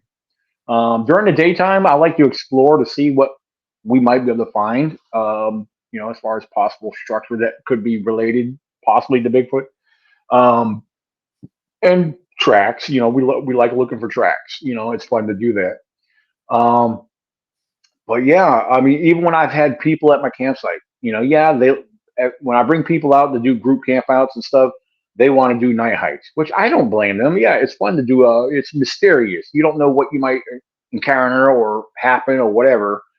But I always encourage people, hey, let's stay at the base camp. Let's stay here and chill and relax at night. Sit around the fire, shoot the shit, but try to listen. Because over my experiences over the years, you don't need to go nowhere at night. If you're in an active area to begin with, they're going to come down out of hiding. They're going to come down into the lower ground, and if they want you to know they're there, they're going to make themselves known, which they have done that numerous times. They will make themselves known one way or another. So yeah, I'm right there with you. I think that's the best way. If you want to have an experience, let them come to you. I totally agree with that. But yeah, children and females are. If you want Bigfoot to come in, let that curiosity come down to them, and come into you because have children with you, have females with you. So, but yeah, that's the way I look at it. They are just drawn in by their innocence. I feel like they look at them as a lesser threat. That might be a good way to put it. They're lesser of a threat to us because really us as humans overall, we're a threat to a lot of today's chaos. So, but I don't know. That's just the way I look at it. And I think that's a great way to look at it because, I mean, there is something special about children, the way they laugh, the way they play, the way they squeal. I mean, that's going to attract anything. I mean, let's face it, it attracts predators, okay? Mhm. Because predators misconstrue children for, injured animals. Mm-hmm. Oh When yeah. they're, so I mean, it does happen out there, but I can see the curiosity in these creatures. I mean, in our area, I know we have been surrounded many a time, and the hot time for us is between about 8:30 and 9:45, and Okay. and and after that, it just kind of depending on the year. Okay, like that's more in fall where we get more Right. of our action rather than in the summertime. But I mean, I look at it and just think, wow, like we need to, investigate this timeline further and Mhm. what it's all about because if there is an attraction there, something has to add up to draw them out, Mhm. instead of them just playing the I spy game. Right. Yeah. I mean, I think between the curiosity that it's their way of studying us and the way we conduct ourselves. Um, versus them. They live out in a more primitive setting than we do. So um, I just think yeah, they just like to see how we behave. It might be their way of feeling us out. Um, Yeah. but yeah, you mentioned about the times of year. Most of my experiences, most of my experiences occur from early to mid spring and then early to mid fall. Now, although, like I said, up here in Pennsylvania, me and Julie, we experience what we've experienced in 30 to 40-degree weather temperatures, Right. and, which I find very interesting. Because now I've had experiences during the summertime, the hot weather, but I believe they're a little slower or less likely to be as active because if it's too heated in some areas, I think they will like to bunker down and chill. Yeah. That's just my opinion, but yeah, during the early to mid spring and early to mid fall, they're comfortable temperatures. More, they're more prone to be active. Just based off of the experiences I've had over the years. And That's one thing when I get a report, when somebody wants to share their sighting, I like to know. One of the main things I ask, what time of year was it? What time of day, what time of night, temperature. Those are the kind of things I like to look at because I kind of note that with my experiences, and also I collaborate with, or compare with other reports I've gathered. So Yes. absolutely. 4 minutes to go with you tonight, Daniel. What's your ultimate experience? What do you want? Well, my thing is to learn and observe as much as possible, if possible.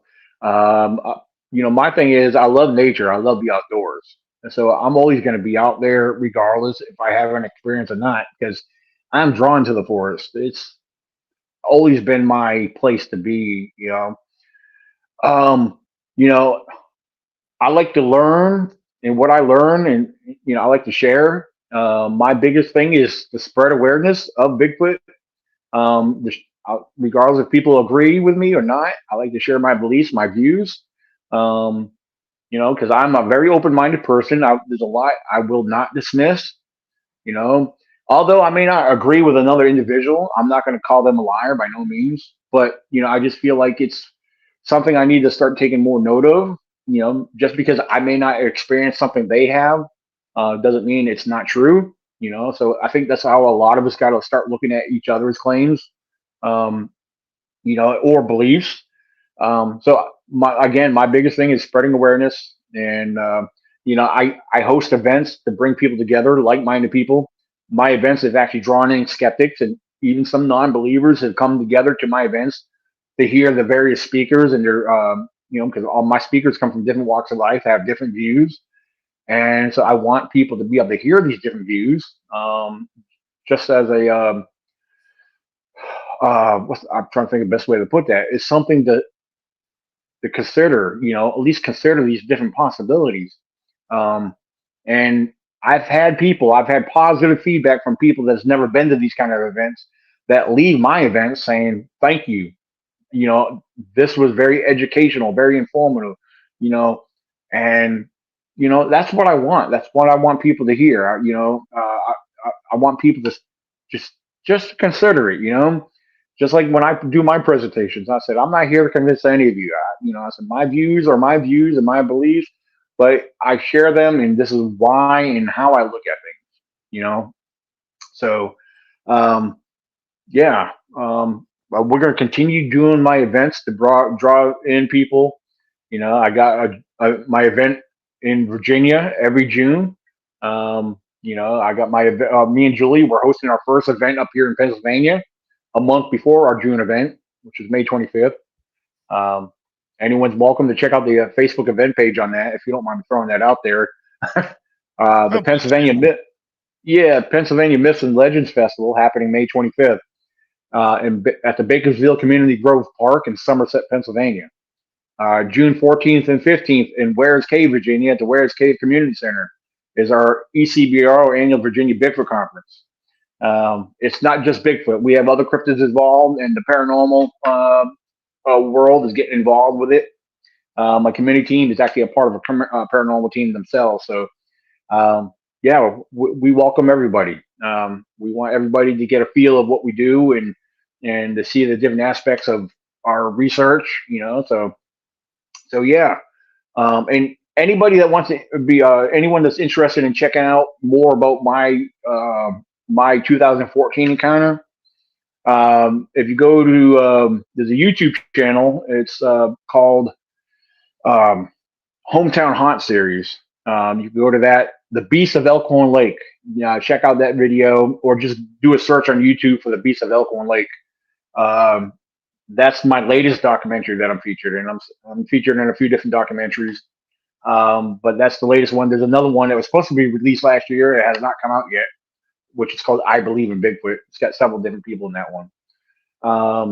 But yeah, there's a lot. I like doing the documentaries because it's part of spreading awareness and puts the word out there and lets people know what's going on in their area. Denny Benoit, we're going to have to do this again sometime, but man, this was a lot of fun. Thank you for coming on Spaced Out Radio tonight. Coming up next, Steve Stockton from Among the Missing, followed up by Lorian Fenton and the UFO Report. We will be right back. Rock and roll, bud. That was a good show. Well, thank you very much. I really enjoyed it there. Yeah, absolutely. Yeah, like there's very few of these podcast radio shows that are what I would call refreshing because a lot of them are almost back to back the same questions, and I like how you took everything. So, Appreciate yeah. that. Well, let's do it again sometime, my man. Stay in touch. Oh, for sure. Thank you very much for having me on. This was much quite the pleasure. So, Take care. so you Say thank too. you for me too. So, Oh, I sure will. She's listening. All take care, guys. right, bye bye. Bye. All right, we got Lorian Fenton in the background in the green room. I'm going to take a quick break here. Lorian's hair is looking fantastic. 10 out of 10 on the hair tonight for Lorian. Make sure you comment when you see her when I bring her on. I'll be right back, guys. You just stay put.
Well, I'll be shoveling snow tomorrow.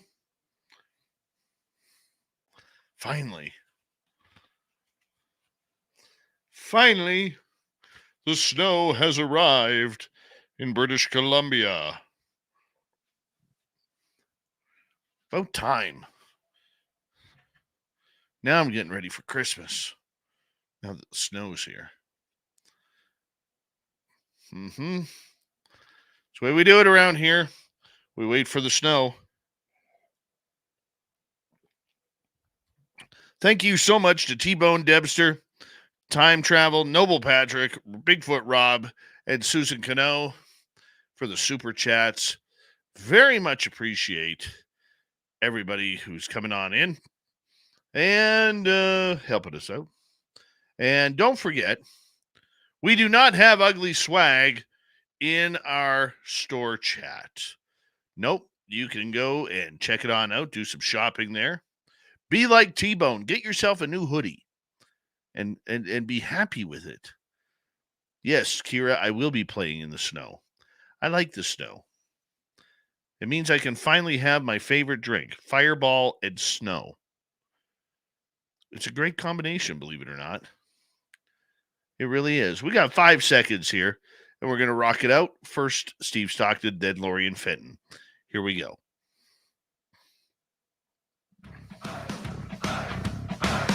Would you like to connect with us? Head to spacedoutradio.com for all your latest show info. Now, back to Dave Scott and SOR. Third and final hour of Spaced Out Radio is now underway. Good to have you with us. My name is Dave Scott. Very much appreciate earning your listening ears wherever you are in this beautiful planet we call Earth. Hello to everyone listening in on our terrestrial affiliates around North America, digitally on Odyssey Radio, TalkStream Live, and KPNL. All of our archives are free. You can join us at youtube.com/Spaced Out Radio. Do me the favor, hit that subscribe button. The Desert Clam has set the password for tonight in the SOR Space Travelers Club. Halation. Halation is your password.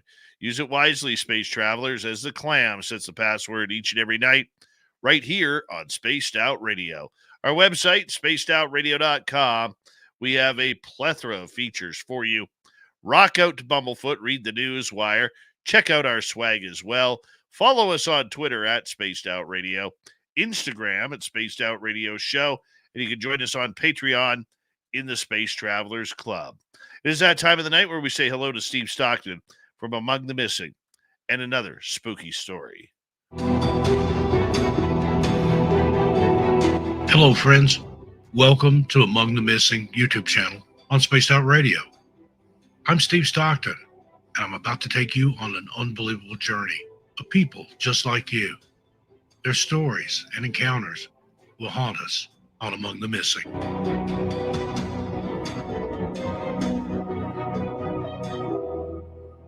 Encounters with rattlesnakes pose a significant risk in national parks, as these venomous reptiles can turn a leisurely hike into a life-threatening situation.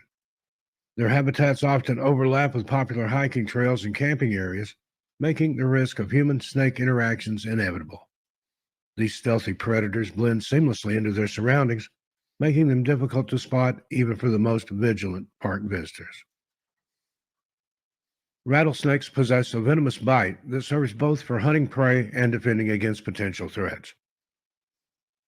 While fatalities from rattlesnake bites are relatively rare, the consequences can be severe. The venom causes tissue damage, intense pain, swelling, and in some cases, systemic effects such as nausea, dizziness, and difficulty breathing. Immediate medical attention is crucial to minimize the impact of a rattlesnake bite. One of the most challenging aspects of dealing with rattlesnakes is their unpredictable behavior. While some snakes may give warning signs with their characteristic rattling sound, others may strike without any prior indication.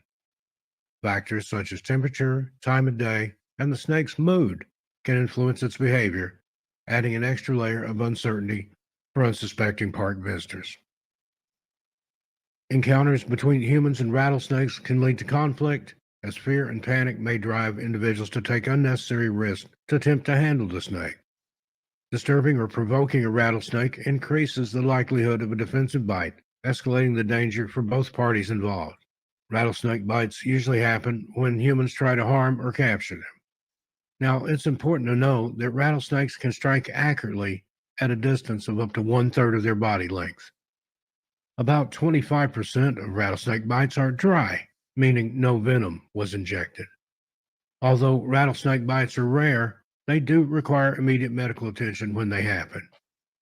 National park officials prioritize public safety by implementing measures such as informative signage, educational programs, and snakebite first aid training.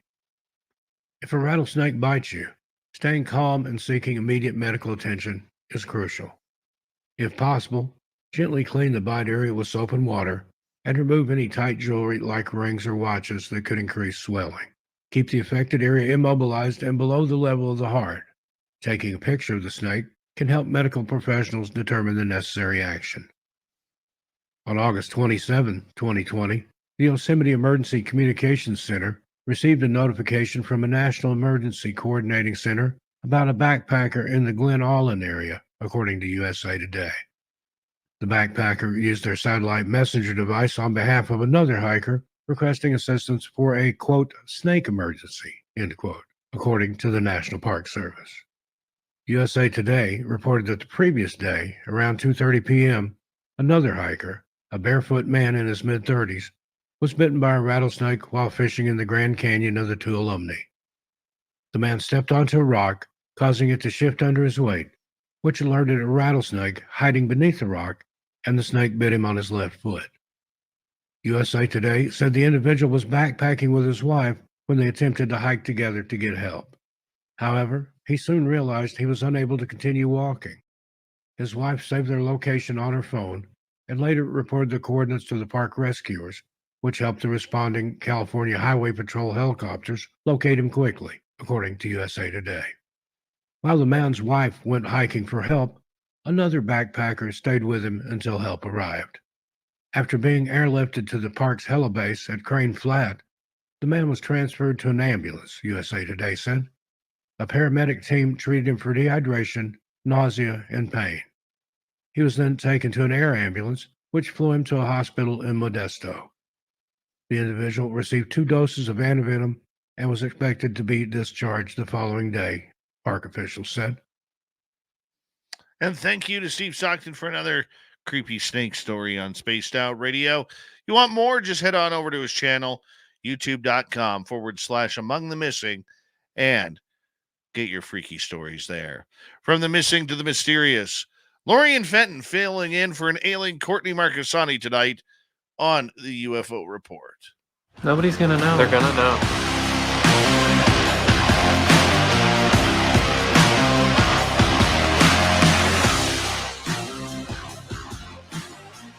Good music.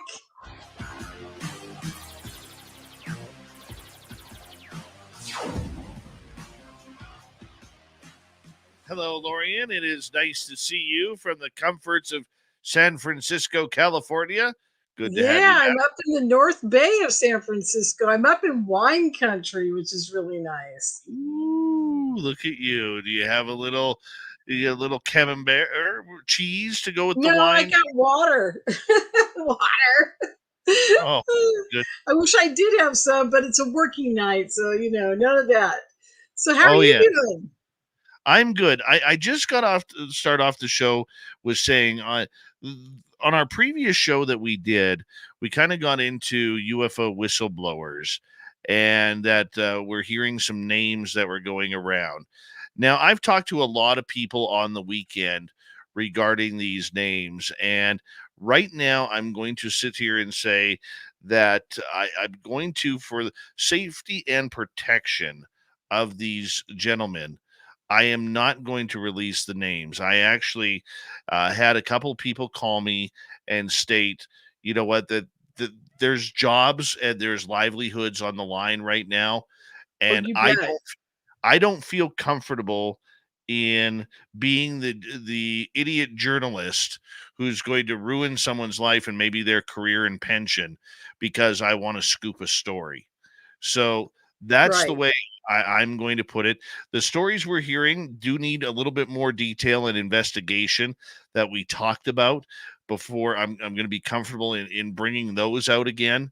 But Hmm. the idea behind it is this: I just want to make sure that the people who are involved are going to be protected. And like I said, I spent all weekend on the phone talking to numerous people uh, throughout the uh, throughout the community, uh, and I've never really been put in a position like this before, even when I was a journalist back in the day. But I do know, as a journalist, even back in the day when I was working in sports, that sometimes it's best to bite your tongue and just hold on to that story for an extra couple weeks or so that way you could get the scoop on what the truth really is. And I'm not saying that we jumped the gun, but I am saying that we know who they are, we confirmed who they are.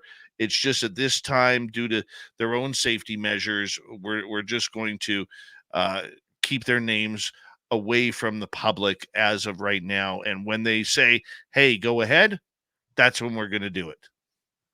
Right. That's I wouldn't do anything else. And I gotta say, I've known many whistleblowers over the years, and I have secrets that will go to my grave because people have asked me never to talk about whatever I know.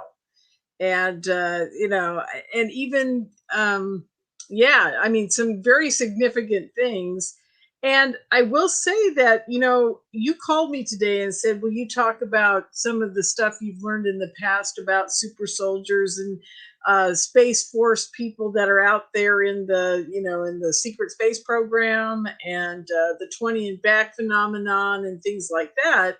And I got to thinking about, after we hung up, I was grocery shopping and I was thinking about it while I was in the store. And I thought, this is the one area where I have so many secrets, Dave, and I've never told you that most of these people that are involved in this, I don't know if we could ever get them in front of Congress or anything like that because of their extraordinary experiences and the fact that I don't know if anybody would believe them. It gets really dicey as to whether you can put somebody in front of Congress that's had these extraordinary experiences without a witness. See, here's the problem. And I don't know if your guys that you were talking to me about are going to have witnesses that verify what they've actually done and help them, because one of the problems they're going to run up against is people are going to look at them like they're out of their minds, right? I But mean, I mean, look what happened to David Grush. The exact yes, same thing is happening to David Grush right now. And I mean, there are people out there that went as far as to get into his medical history. And just so everybody knows, it's kind of a unwritten journalistic rule that you don't touch someone's health records unless exactly. let's say for instance, okay, uh somebody prominent passed away. Joe Biden passed away. Let's just say hypothetically that happens and he passes away of a heart attack. Well, then that opens up his records to, did he have health problems with his heart before, blah blah blah, and we go from there. But to when someone comes out and they have, like, say it's you or me who's in the public eye, and someone comes in and says, well, you know Dave has this condition and that condition and this condition, and that's kind of like an unwritten taboo of journalism. But the fact that it is already happening, and that they will go to whoever they are, will go to the resort of getting into somebody's health and mental health and balance, there is something very, very boldly wrong about that kind of shabby journalism, in my opinion.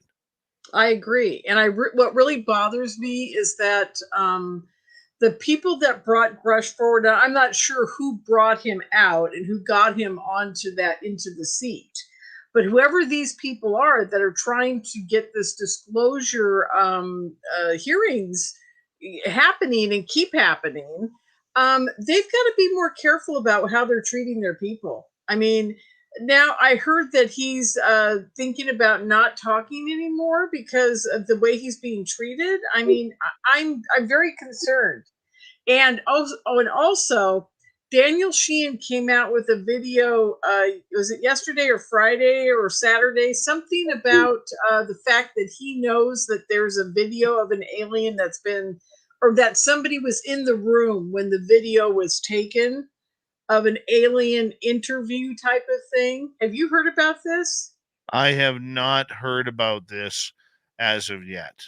Okay, so Daniel Sheehan goes on a show, and I will send you the link after the show. I should have sent it to you before. But he basically says, yes, I have people that are going to go in front of Congress that are, oh no, there's going to be a video released of this. He says this on a podcast. And I'm thinking, okay, now here's a weird thing going on, David. We have plenty of videos with aliens in them. The Stan Romanek movie has an alien in it. And I'm not talking about the one that pops up in the window. I'm talking about the one at the back door, the one at the sliding glass door. That is a real alien, folks. I'm sorry. It's hard to, when you're Stan Romanek, I've known Stan for years. There's no way in heck he could have made an animatronic puppet, like a Kermit the Frog type puppet to put on that back porch. He didn't have the chops to do something like that. It was not faked. And the people who made the movie knew it wasn't faked. Everybody involved in that knew it wasn't faked. And then when the CIA decided, and nothing against the guys that he was dealing with, but when the CIA decided to get involved, that's when everything went south for him. And these were people that were trying to keep him silenced, I think, instead of asking him to go in front of Congress at the time. They probably should have put him in front of Congress. I think it would have made a huge difference.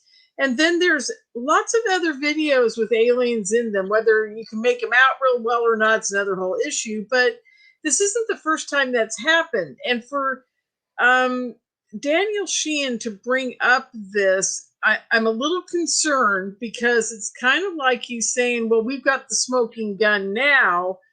What's going to happen to the people involved in that video? Are they going to get ridiculed? Is it going to turn into another Stan Romanek story? That's what I'm worried about. I'm worried for Grush, honestly. I don't like the way they're treating him at all. And and that is a concern over a number of phone calls I made this weekend. That is a concern about a lot of these whistleblowers right now, is do they have the safety to protect their families, themselves from jail, or, nobody wants to go to Leavenworth over this. Right. And, and Leavenworth is a worst case scenario. But I mean, imagine working 35 years for the government, and all of a sudden the government says, "Oh, you're going to go public about UFOs, Yeah. and you've had clearance. Well, maybe you don't need that pension anymore.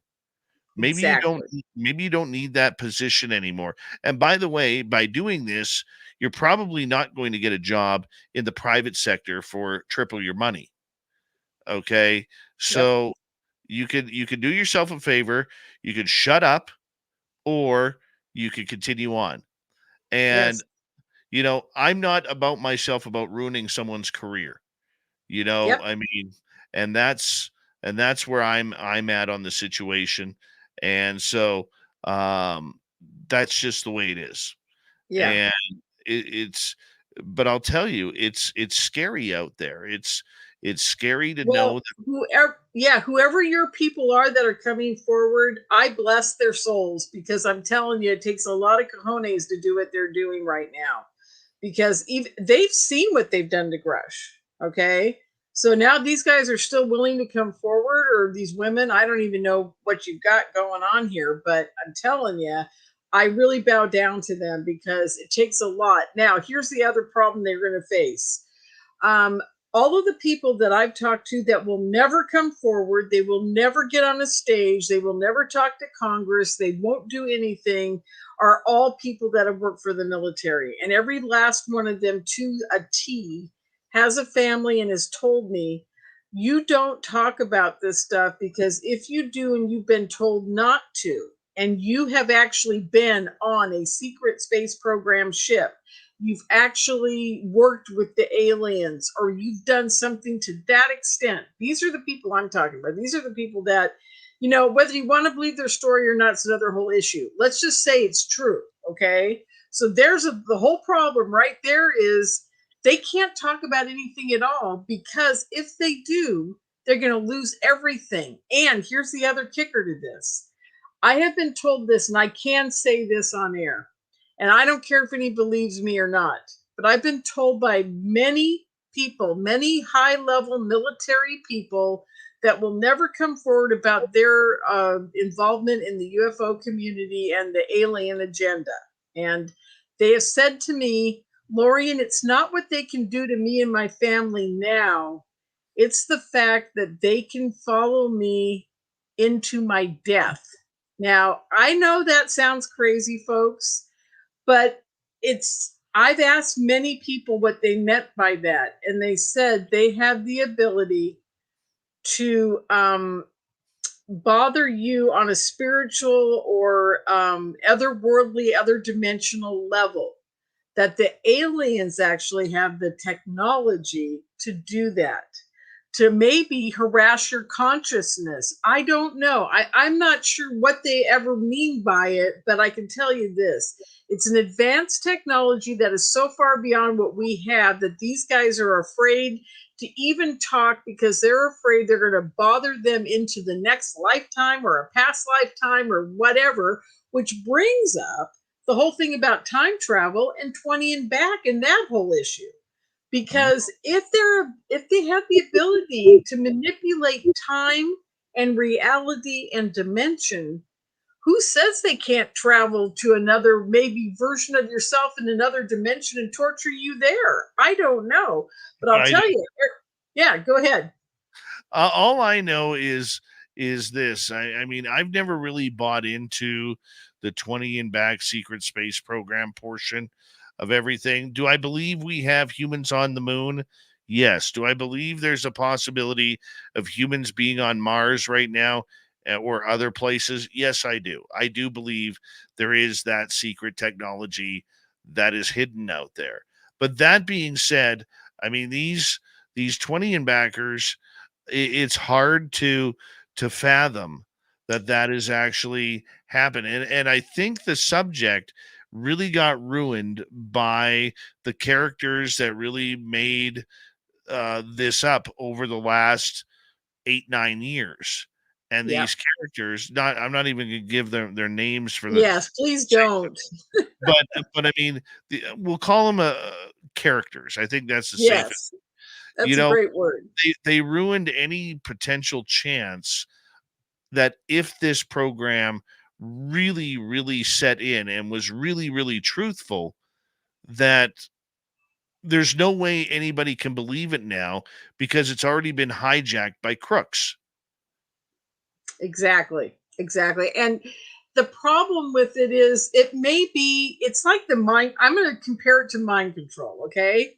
I got into the whole mind control thing many, many years ago because I realized early on in my whole ufology type of world that the basis of all contact is a form of mind control. And the way the Greys or the reptilians or the mantid beings control their subjects while they're being abducted, not a contact, but an abduction, it's all mind control.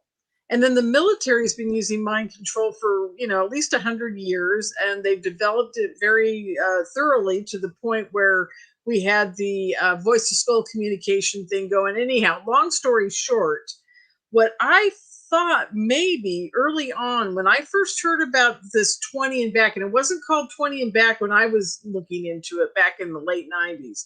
It was called time travel or portal travel with ET, and that you would be like working for them on a planet, doing something on a ship, whatever, and then they would kind of regress you back to the place they took you from at the same age. In other words, you were just put back to where you were. And it wasn't like 20 years. No one ever said 20 years to me. They said, oh, I was gone for a tour, a couple years. Yeah. Lorian, hold on right there, because hard to believe we're already at the bottom of the hour, and we'll have Lorian Fenton filling in for Courtney Marcassani here in the final half hour of Spaced Out Radio's UFO Report. More on secret space programs, maybe a little Jeremy Corbell, when we return on the Mighty SOR. Stay tuned. We'll be right back. Your hair looks lovely tonight. Well, thank you. It's dirty, and I didn't know I was going to be on air, so I kind of pasted it down. I got the hairspray out and went, I've got you got a bouffant going from the 60s. What is that? I don't know. Let me just get it out of the way I here. like it. It looks good. Yeah. I got my legs asleep. I got to figure out how to get it out and move it. Oh, I know the feeling. I know the feeling. There we go. That's better.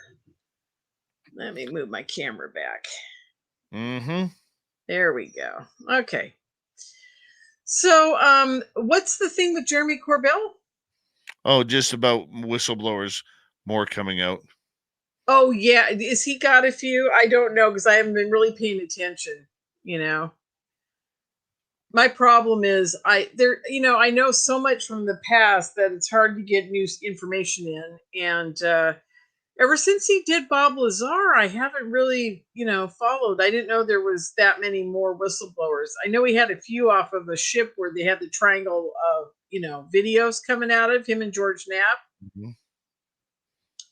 Yes. Yeah. So are they going to have them on their show? The whistleblowers? I have no idea. Oh, I hope they do.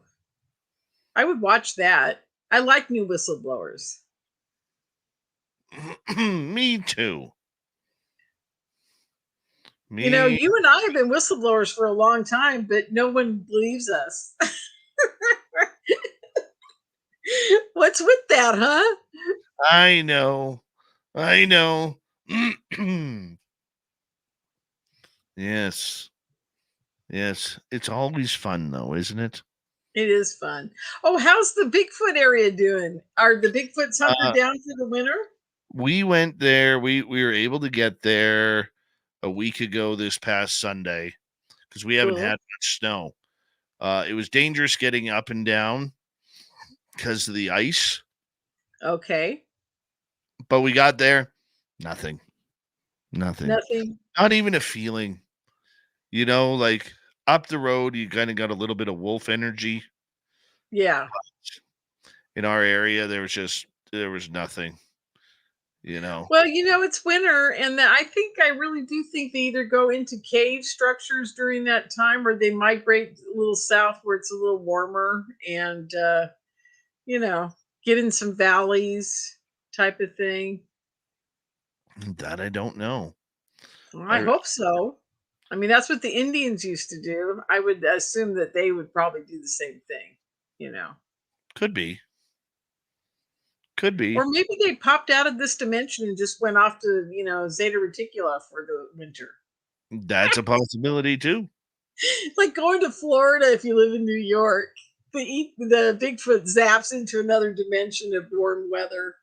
Right. Yeah. Their version of the Bahamas. Yeah, exactly. Yeah. Bigfoot sitting on the beach having a cocktail. Yeah, exactly. Mm-hmm. With his foot holding a fishing pole so he can flip the salmon into his mouth when he feels like it, or his tuna or whatever. You got that right. We need our cartoonist to draw us a picture of Bigfoot summer vacation or winter vacation. Dirty Filth isn't here tonight. Oh, why isn't Dirty Filth around? I like him. No, he just not here tonight. Okay. Well, tell him I said hi. I miss him. I will, for sure. You'll see him at our fan party. Oh, good. I almost bought an airline ticket today for a fan party, but I might drive. I don't know what I'm going to do yet. Well, let me know soon because I know you get your special rates wherever you are, but we do have some rooms booked for us at a discount. Oh, good. Okay. Well, I was going to call him this weekend and see what I can do about getting my rooms discounted. So we'll see. Yeah. All right. Sounds good. Yeah. And do you guys have a code? Yes, we do. A group code? Okay. Veritas, how are you? Welcome to SOR Chat. Blue Cruise, welcome back. And we want to say thank you to T-Bone, Deb, Time Traveler, Noble Patrick, Bigfoot Rob, and Susan for the super chats tonight. Very much appreciate that. And yes, Sovereign Farts, we will get an update on her guest list for UFOCon if it's happening. We'll find out here momentarily. Oh yeah, that Hold is it. Yeah. Shh. It's time to play radio. In 5, 4, 3, 2, 1.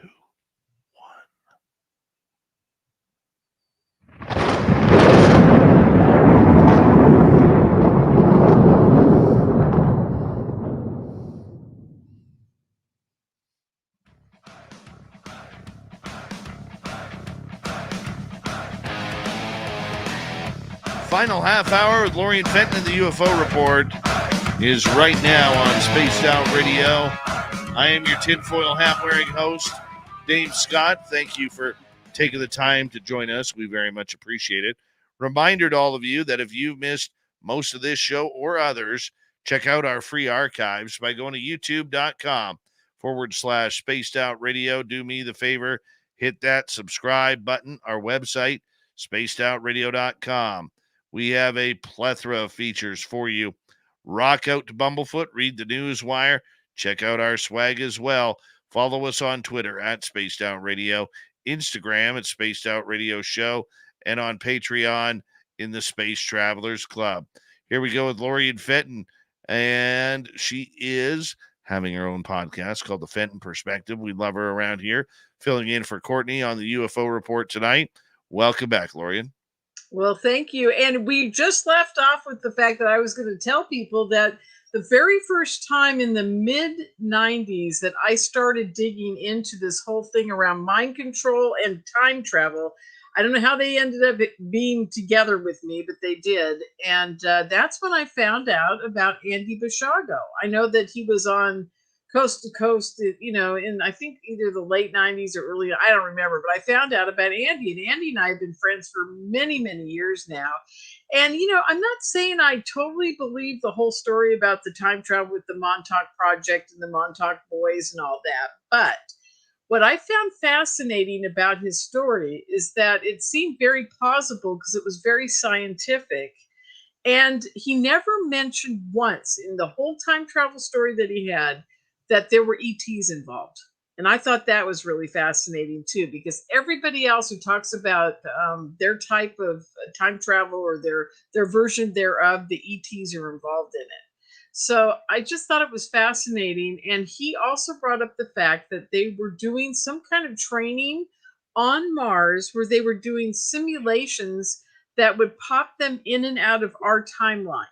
So there's a bit of, if you want to call it 20 back or whatever, but they were taking them not for months or years, but just days, where they would pop out of this reality here in an office building in Los Angeles. And then it'd be like 2 or 3 days later, they would pop back into that office like 20 minutes after the time they actually left, but they thought it was 3 days later. So that was the first time I heard about that phenomena in any way, shape, or form, was in the mid-90s. So, and then it started developing into these stories about people being gone for years at a time. And then this 20 and back thing started. Now, I would say that the first time I really heard about that was with a guy in Australia that had thought that he had been taken and that he lived a whole lifetime on another planet and then came back to his body, but it was only like a week later. Okay. And his friends and family thought he was in a deep coma and he was in the hospital. And this is a contactee who his ETs told him that they had taken him to his home planet from thousands and thousands of years ago to have him realize what it was like. Now, fast forward to the early 2000s, and Star Trek Next Generation does a whole episode where Jean-Luc Picard gets that flute. And the whole thing about the flute was they ran into a buoy in space. It zapped a laser beam at him, and he was frozen on the deck for an hour or whatever. and he pops out of the being frozen on the deck, physically, and says, I just lived a whole lifetime on another planet that was dying, and they did this whole buoy in space to show us what had happened. And it was basically the same story that Gene Roddenberry used in Star Trek. So there's been a lot of these stories going around. They aren't called 20 and Back, but they are called, living another lifetime in 10 minutes, or, something like that. And when people astral travel, I've actually heard of out-of-body experiences where people actually go to another time in their lifetime and live a week or two or whatever with themselves and a different age, and then go back to their body, and it's the next morning, and it's been a week in that timeline. So I don't know. It's a very tough phenomena to sit here and say, oh my God, it's absolutely real. Is it a consciousness thing that the aliens are doing to us? Is it truly a physical time travel device that they actually have? And does our government just have a way of mind controlling people into thinking they've been gone for long periods of time, and using it as a mask to cover what they were actually doing? The way they've got mind control now, they could be doing anything. And I'm not saying any of them are the right answer, and I'm not saying it's not real, because part of me wants to think it is real. There's been too many people I know that, like I said, will never come forward, never talk about it, but they've been through programs like that where they have been gone. One of them told me he was gone 5 years. And I don't know anybody that said 20. I've already heard 3, 4 years. I've heard 5. I've heard months, weeks, 9 months, those type of things. Oh, and Melinda has a guy. I don't know if she's told you this on the show, and I hope she doesn't get mad at me for saying it. I don't think she will. There's a guy that she dealt with one time, and she turned me on to him, and he woke up in his parents' kitchen after the last thing he remembers was being in the military in South America on a mission. They were heading out for a mission, and the next thing he knows, it's 9 months later, and he wakes up comes to this reality 9 months later, washing dishes in his parents' kitchen. And he goes, how did I get here? And they said, we picked you up, at the airport 3 months ago. You got an honorable discharge. You're out of the service. And he doesn't remember a darn thing that happened. So there you go. And he could have been on a mission to deal with aliens. Who knows? And they wiped his memory. So, and then go ahead, please. Yeah. Oh, well, I was just going to say, and the story of Misha Johnston, right? Yes. Yeah, she wakes up and she's been married, and the whole bit, she doesn't remember any of it. So, yeah. So there's, we have so many programs that, they satellite the whole time travel 20 and back type of scenario that, who knows? And like, Rich Doty told me at one point at a conference, he goes, they're all connected. And I said, yeah, it is. It's all connected. So the problem is, every one of those whistleblowers, whether they've been in the secret space program or they've done this or done that, they all have a little piece to the puzzle. And hopefully, and this is my hope, Dave, I hope that all these congressional hearings, that Danny Sheehan's people, that all the people coming forward, that they don't be afraid, that they do come forward. But I hope all their pieces start fitting in together and start making a cohesive picture for us, because I'm worried that we're going to get so many different stories that Congress is just going to throw up their hands and go, well, none of you guys can agree on anything. The UFO community right now can't agree on whether, you talk to a contactee or you talk to a military guy about something, and the military just kind of takes all of this contactees and uses us as their guinea pigs in their experiments, and then just lets us go bye-bye, because we're of no use to them after we've been studied, Very true.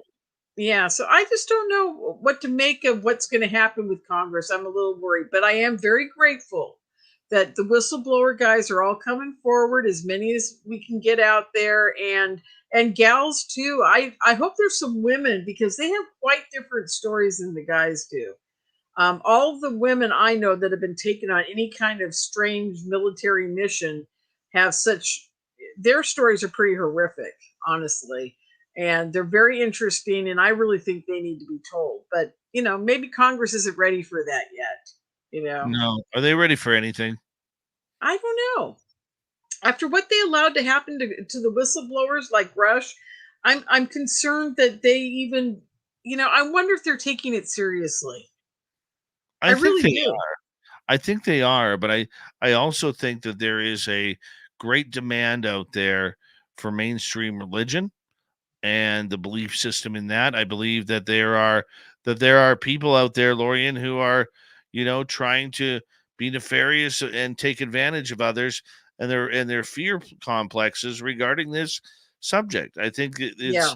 all too dangerous right now. Well, I'm also, like I said, a little concerned about who's controlling the narrative of who gets to be a whistleblower. Because it has. Oh, do we know if Chris Bledsoe's been in front of them yet? That I don't know. Okay, I'd like to find out because I did hear early on that they did bring Kevin Day, probably Chris Bledsoe, a Kevin Day, few other. Yeah, we just had him on. He has not testified yet. he hasn't. Oh, okay. Why did I think he had? Okay, see, here's the problem right there. It's telling me that the people that are kind of contactee oriented military people are not getting asked to be in front of these guys. And I'm sure they have a reason. I'm sure that they're worried that they don't want the contactee guys in front of them yet. Because they're, after what Grush just said, we have biological beings, and he's secondhand information. What are they going to do when Dave Scott walks in and says, "Yes, I've been on the ship, and here's the probe," Yeah. Poor Lorian Fenton pulling in an Oprah Winfrey. You've got aliens. You've got aliens. You've got aliens. You've got Exactly. aliens. Yay! Yeah, let's all look under our seat and grab that probe. You got that right. You got that right. Oh Lorian my Fenton God. is our guest tonight, our fill-in guest on the UFO report. Jeremy Corbell right now is all over Twitter, and basically they are doing a UFO Revolution, a 3-part series that he'll be starring in on TMZ. Oh, Starting, now that's interesting. yeah, and it features Corbell, Richard Dolan, and Ralph Blumenthal. And Oh, apparently, it's never been seen before footage of a UFO that looks like a dead octopus flying through the sky. I saw that UFO. Is that a newer one or an older one? Do you know? Well, it's only about the do any of us know? Yeah. I mean, I would say that over the years, for the past 20 or 25 years, in the early days, I would see pictures of things like that. And do you remember the Rods event? The guy, and it wasn't Jose Escamilla, it was another guy that discovered the Rods. He actually had pictures of an octopus type UFO flying around in the sky at the time, if I remember correctly. He was one of the first guys to have that kind of ship out there. And that was a long time ago. That was been late 90s. So Wow. I wonder if it's the same ship, because that isn't a common occurrence to have the things coming off of it like tentacles. But it does happen. And David Adair's ship was like that. The engine that he crawled all over at Area 51. It Yes. had those circular kind of tentacle things wrapping around it. So who knows? I mean, why not? I'd love to see that. When are they going to expose all this? I don't know when Corbell is planning on it, but I do know that the newer whistleblowers are hoping sooner, or probably later rather than sooner. What do you think that it's going to cause one of those flaps again? Like, yeah, is it real? And sure, I mean, Oh, I gotta say, the military people accept the triangle ships and the UFO saucer ships pretty easily. Do you think it's because of the shape and how it looks or whatever that they might think it's not real? good question. I don't know if it's a matter of whether they believe it, if it's real or not. It's whether or not the public will buy it. Yeah, yeah. Well, I hope they're not stupid, because I got to tell you, when I got through with all the cousin brothers faking all those videos, it wasn't them faking it. They were putting out a lot of stuff that was absolutely CGI, and it was very obvious in a lot of it, but then a few you couldn't tell. And I do hope that Jeremy is smart enough, which I'm sure he is, knowing Jeremy like I do, that he would definitely take this to D'Antonio or somebody and say, make this sure this is real, that it is not a hoax before he puts it out. Because if he puts out something that we can debunk, oh my God, it's not going to help our cause at all.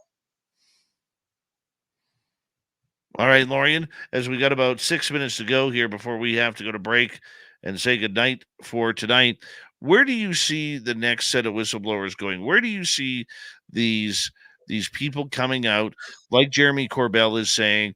And what do you see them talking about? What do they, or not what you see them talking about, what do they need to talk about? I think what they really need to talk about at this point, now these are all military people, right? Because they're not taking anybody else, right? Right, just military as far as we know. Okay. I think they really need to start talking about the cover up and how long it's been going on and why they've decided to come forward. I think it's important for the Congress people to understand that aspect of ufology. They won't be able to teach them much very quickly, because that's just a little bit of information, but they need to start saying, look, this has been being covered up for a very, very long time. I know that Grush did some of that. And I know the guy that he was talking at the same time that was whistleblower with him, I can't remember his name, he said that as well. But I think they need to really get that through the Congress people that, look, this has been going on for way too long. I was part of it. I know it's real. And here are the facts as I know them. And they need to really keep pounding that point, because I think that's going to start opening their minds up to the fact that, well, geez, if they've been hiding it for this long, there's probably some really deep, dark secrets we need to get to know. We need to figure out why they've been hiding it this long and whatever. And I want them to keep sparking their interest in getting further down the rabbit hole, because I'm worried that after this whole Grush attack, that they're going to start going, well, who are these guys? And, are they really stable? And that's what I worry about. Okay, so I just hope that they do make it very point out that it's a long time in the making, and that they are putting their, and Grush did this as well, putting their career on the line to come out and tell the truth. They just have to be emphatic about it. That's all. And I think Grush did a pretty good job of that. Yeah, I would agree with you on that. I just want to, once again, I definitely want to see this transparency they keep talking about. There isn't any. They keep talking about it, but they're not given. Hey, they won't even. Did Grush get in the skiff with them yet? I keep waiting for someone to tell me Not he yet, did it. not yet. Well, why not? That's what I want. Why not? Why wasn't he in the skiff with them the day he said, I need to get in the skiff with you? Why not? I don't know. I cannot answer that. This just makes me nuts. I mean, I run a business for anyhow, long story short, I've run a lot of businesses. I run corporations. I have my own bookkeeping company. I've run nonprofits for years, okay? 40 years. And I'm telling you, folks, if you're in a real business or you're in government, it happens like that. It doesn't happen like, a year from now when we feel like it. If they really wanted to know what he was talking about, they would have had him in a skiff in a half an hour. They would have said, let's take a lunch break and let's go to the skiff. They have one there at the Capitol. I don't know what the problem was. I still get angry when I talk about it because it just makes me nuts, Right. And I can see where it would. I can totally see where it would, as it is for all of us. But information-wise, what needs to come out here?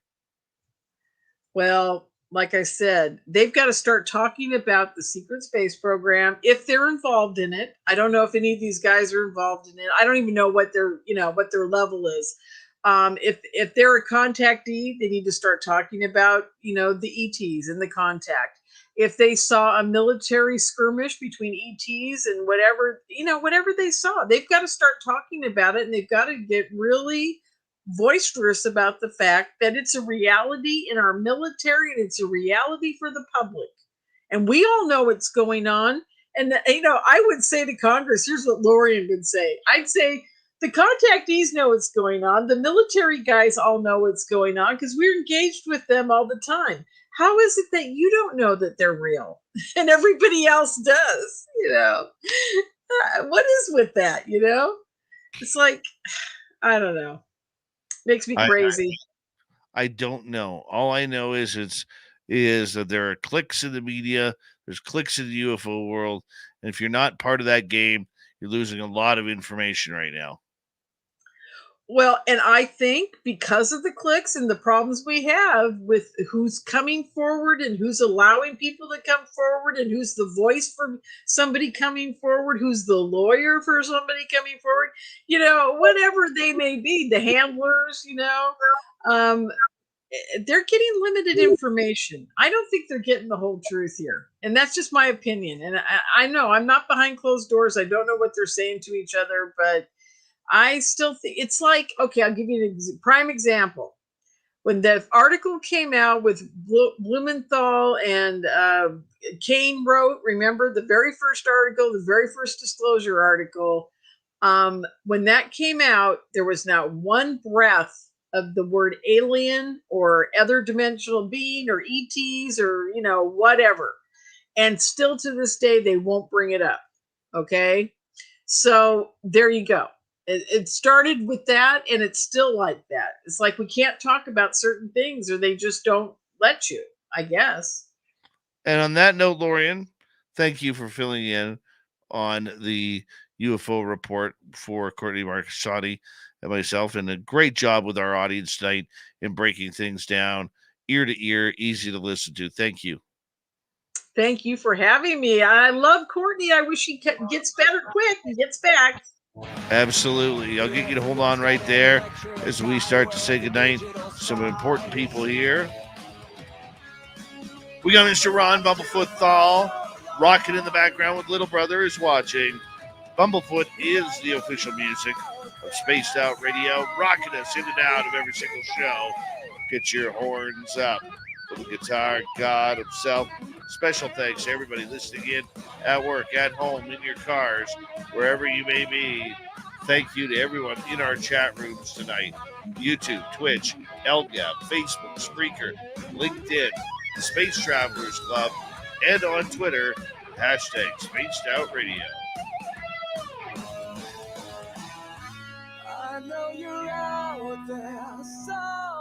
Remember, this show is copyright by Spaced Out Radio and SOR Media Ventures Limited. Thank you so much for choosing to share your evening with us, because together, my friends, we're watching. We own the night. Mr. Bumblefoot, we need a favor. We need you to take us home.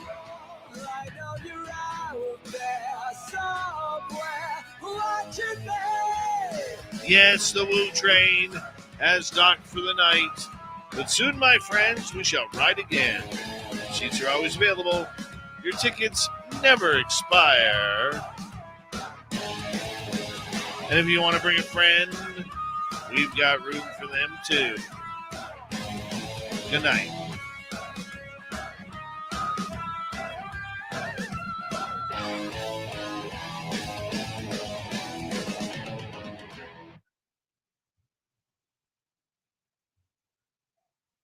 Perfect, Lorian. Thank you.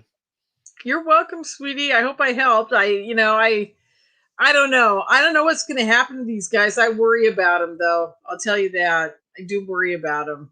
After you called and I was shopping, I was like, oh, God, this is a really complex topic, actually. That's why we love you. You're the one. Okay, darling. Take care. Do you need me for anything else? Just a hug soon. Oh, can you tell our listeners about the conference and who's coming?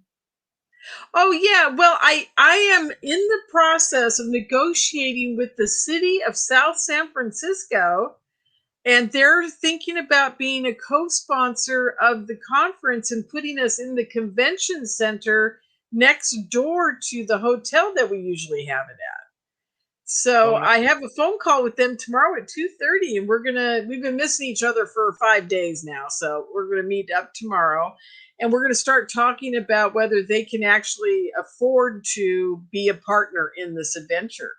And if they do, it's going to be huge because they'll be able to get us on television in San Francisco. And, I mean, when you're partnering with a city, they do a lot of publicity for you. That is true. Yeah. Very So, true. anyhow, and I think it'd be great. And I think they'd love it. It would be an annual event for them. And everybody would go downtown and eat. And there'd be like green Martian cocktails at all the bars. And it'd be fun, Yeah, I think so too. Yeah. I think so too. My dear, I'm going to let you go. Okay, darling. Take care. And thanks for having me. Always, you got a home here. You bet. I know. I love Spaced Out Radio, SOR. Very much. Bye, sweetie. And I'll get my Reno stuff all taken care of this week, okay? All right. Good job. Okay. Bye-bye. Good night. There we go.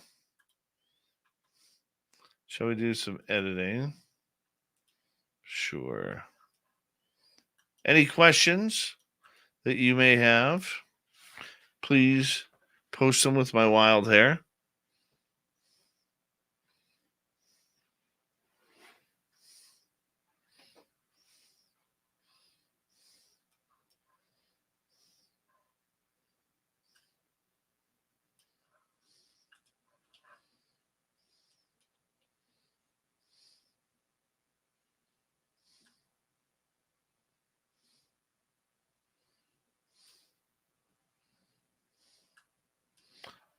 Okay. 9:38.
Radio.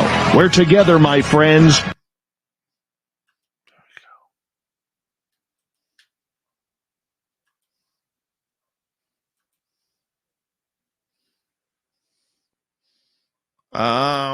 Andrew, I talked to him. He would love to come on for an interview, but his health right now is in pretty bad decline. Time travel, you find it at spacedoutradio.com /merch. Hell.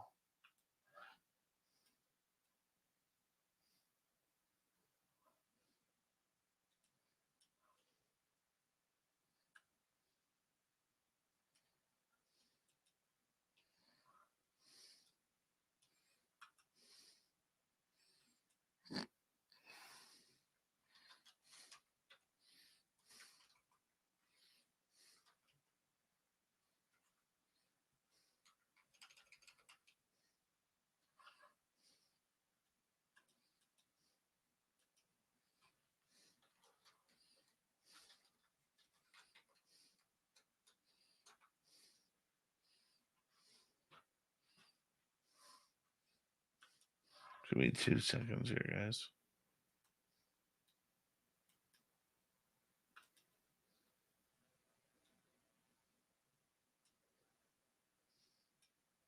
Hey, sweet Robbie G. How you doing, buddy? PRM Productions. Any chance to get Ross Coulthard on anytime soon? We're going to try. Yeah, Gentry, call me tomorrow. I'll make sure I'm looking pretty for it.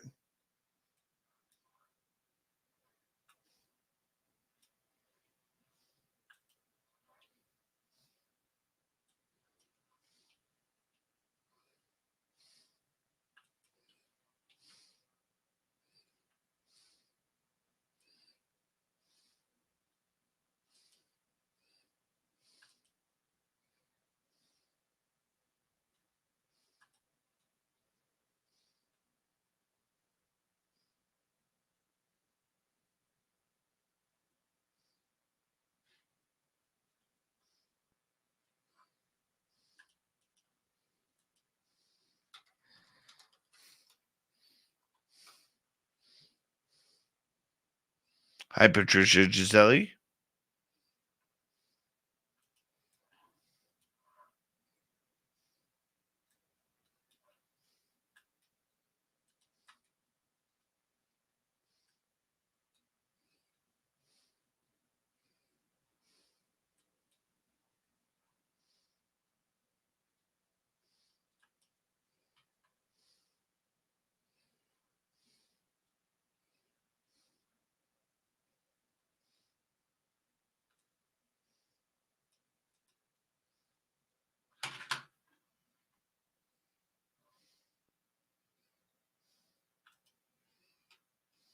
A good 10 seconds or so, we got a response. Now, it wasn't that close, but it wasn't that far either. It sounded like it came from the opposite, I have to find the swear word. side of the lake or the wood somewhere. So, hey, that kind of amped up our excitement because we weren't really having none, but we thought that was something. It could have been a coyote. It could have been, but it was an interesting return response to what he did. So I was like, well, maybe we're getting somewhere. Who knows? So some time had gone by. It was late, and hey, we decided to regroup. Time to head back to camp. So we all regrouped, and we started walking back out from the lake, back out to the main part of the forest road. But as we were walking out from the lake, well, keep in mind we were walking in single file line, and we're talking at normal tone. We're not trying to keep quiet. Our mission, our goal was just to get back to camp because here it is. It was already midnight, and we're walking along, and I'm in the front of everybody, and over to my right, here's a deer walking right towards us on the side of the forest road, the lake road, I call it. It's still part of the forest road. But here's this nice big doe just nonchalantly walking towards us. And it was probably about within 10 feet, and then it just wandered off further into the darkness and disappeared. And I just thought it was odd that, wow, why'd that deer get so close before it decided to, pan off, turn off? So right after seeing that deer, keep in mind I'm walking, we all have headlamps on, and over to my left, something catches my attention.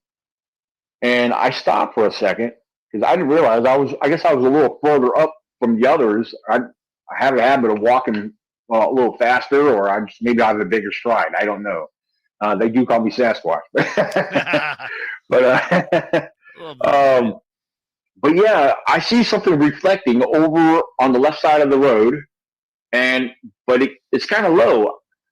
Now, keep in mind, when I saw this reflection, I had no idea what I'm looking at. My first initial thought was it was one of these little tiny yellow metal signs that are in random places around the national forest, and usually all they say is no vehicles beyond this point. And I'm thinking that's what I was seeing. I was like, that's a weird place to put something like that. And I keep staring at it. I'm like, my eyes are actually locked onto this. And keep in mind, being that it's midnight, I'm trying to, focus. And then this is when I realized it was actually a set of eyes because it actually blinked.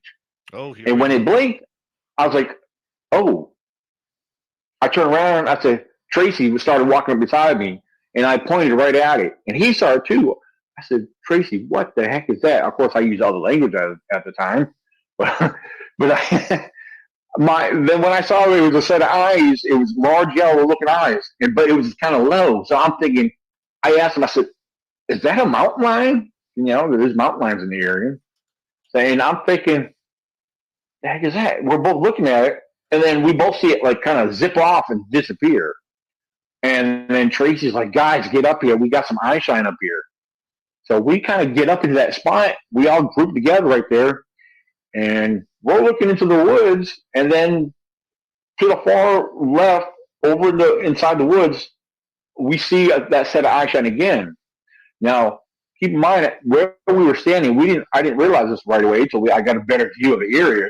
But from where we were standing, it actually sloped down several feet and then leveled back out. But we're slightly looking down at whatever this is. And for the record, now we're not seeing no physical features, no details. The only thing we're making out is a set of large yellowish looking eyes. And it's actually swaying side to side. And this is actually having me puzzled. I had no idea at that moment what the heck I was looking at. None of us did. And it was interesting because we're seeing this set of eye shine, and we're seeing it sway side to side pretty swiftly. Well, we're looking at this. You're going to hear me call them subjects. I call them subjects, whatever. Cause I didn't know what we were looking at. So as we're observing this, probably about a minute or so after observing that, about 5 to 6 feet to the right of that one, another set of eye shine appears, but 2 feet taller. So we're estimating this small one to be around 4 feet tall. Now we have another subject with the same looking eyes, same color and everything, same large yellowish eyes, but 2 feet taller than this 4-foot subject. And now it's not moving. We're not seeing nothing, no physical features, no details. But this one here was starting to blink. What the hell with it?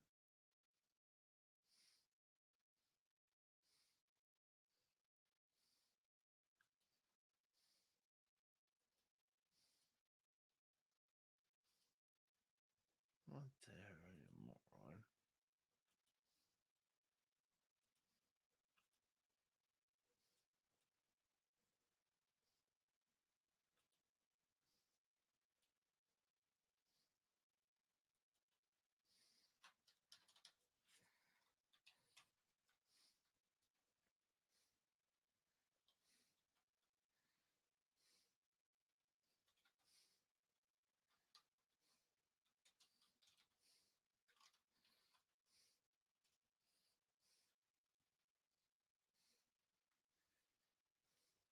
Give me 2 seconds, guys.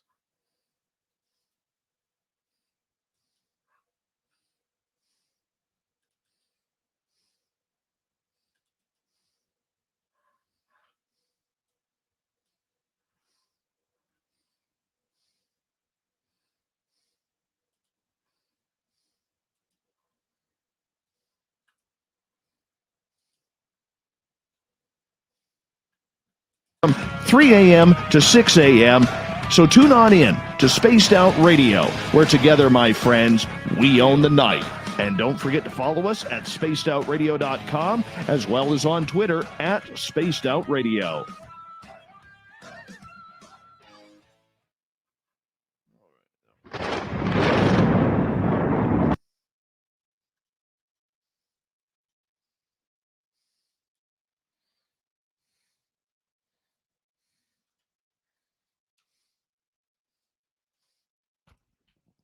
Thank you. Hey, Tokeland, how you doing?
Oh, nice, Castle, dude.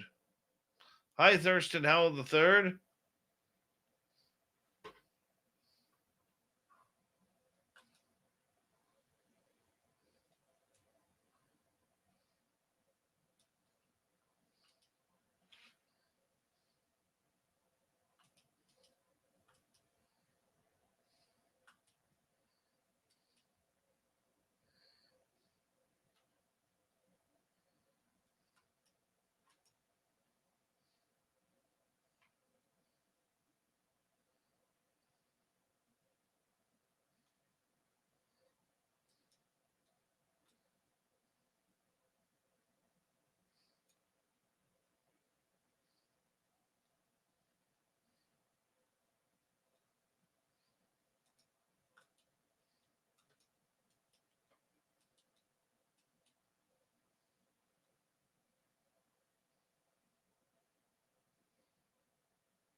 Damn it. Wait.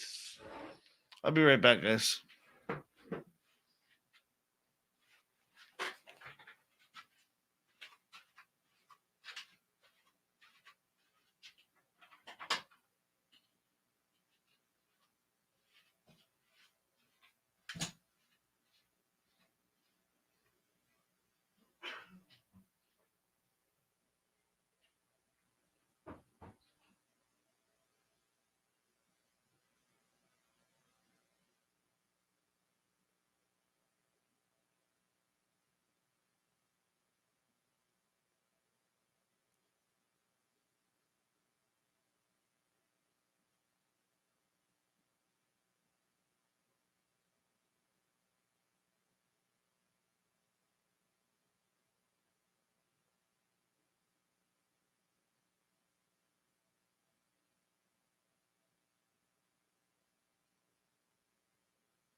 Okay, guys.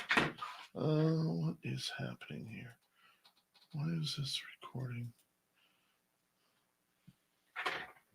I know I fell asleep there. I'm just really tired. So I'm gonna go finish editing this and head off to bed because I am dead tired here. Dead tired. So bear with me. I gotta get some sleep. I had a heavy weekend. Thanks to our super chatters. Tomorrow night on the show, Evan Stone and Jack Vasey are going to be with us, both chasing down monsters for film. It's going to be a great show. We'll see you tomorrow night, okay? And I promise I'll be a lot more awake. Talk to you then.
Stay healthy, my friend. You too. If you need bail money, give me a call. Always, Dad.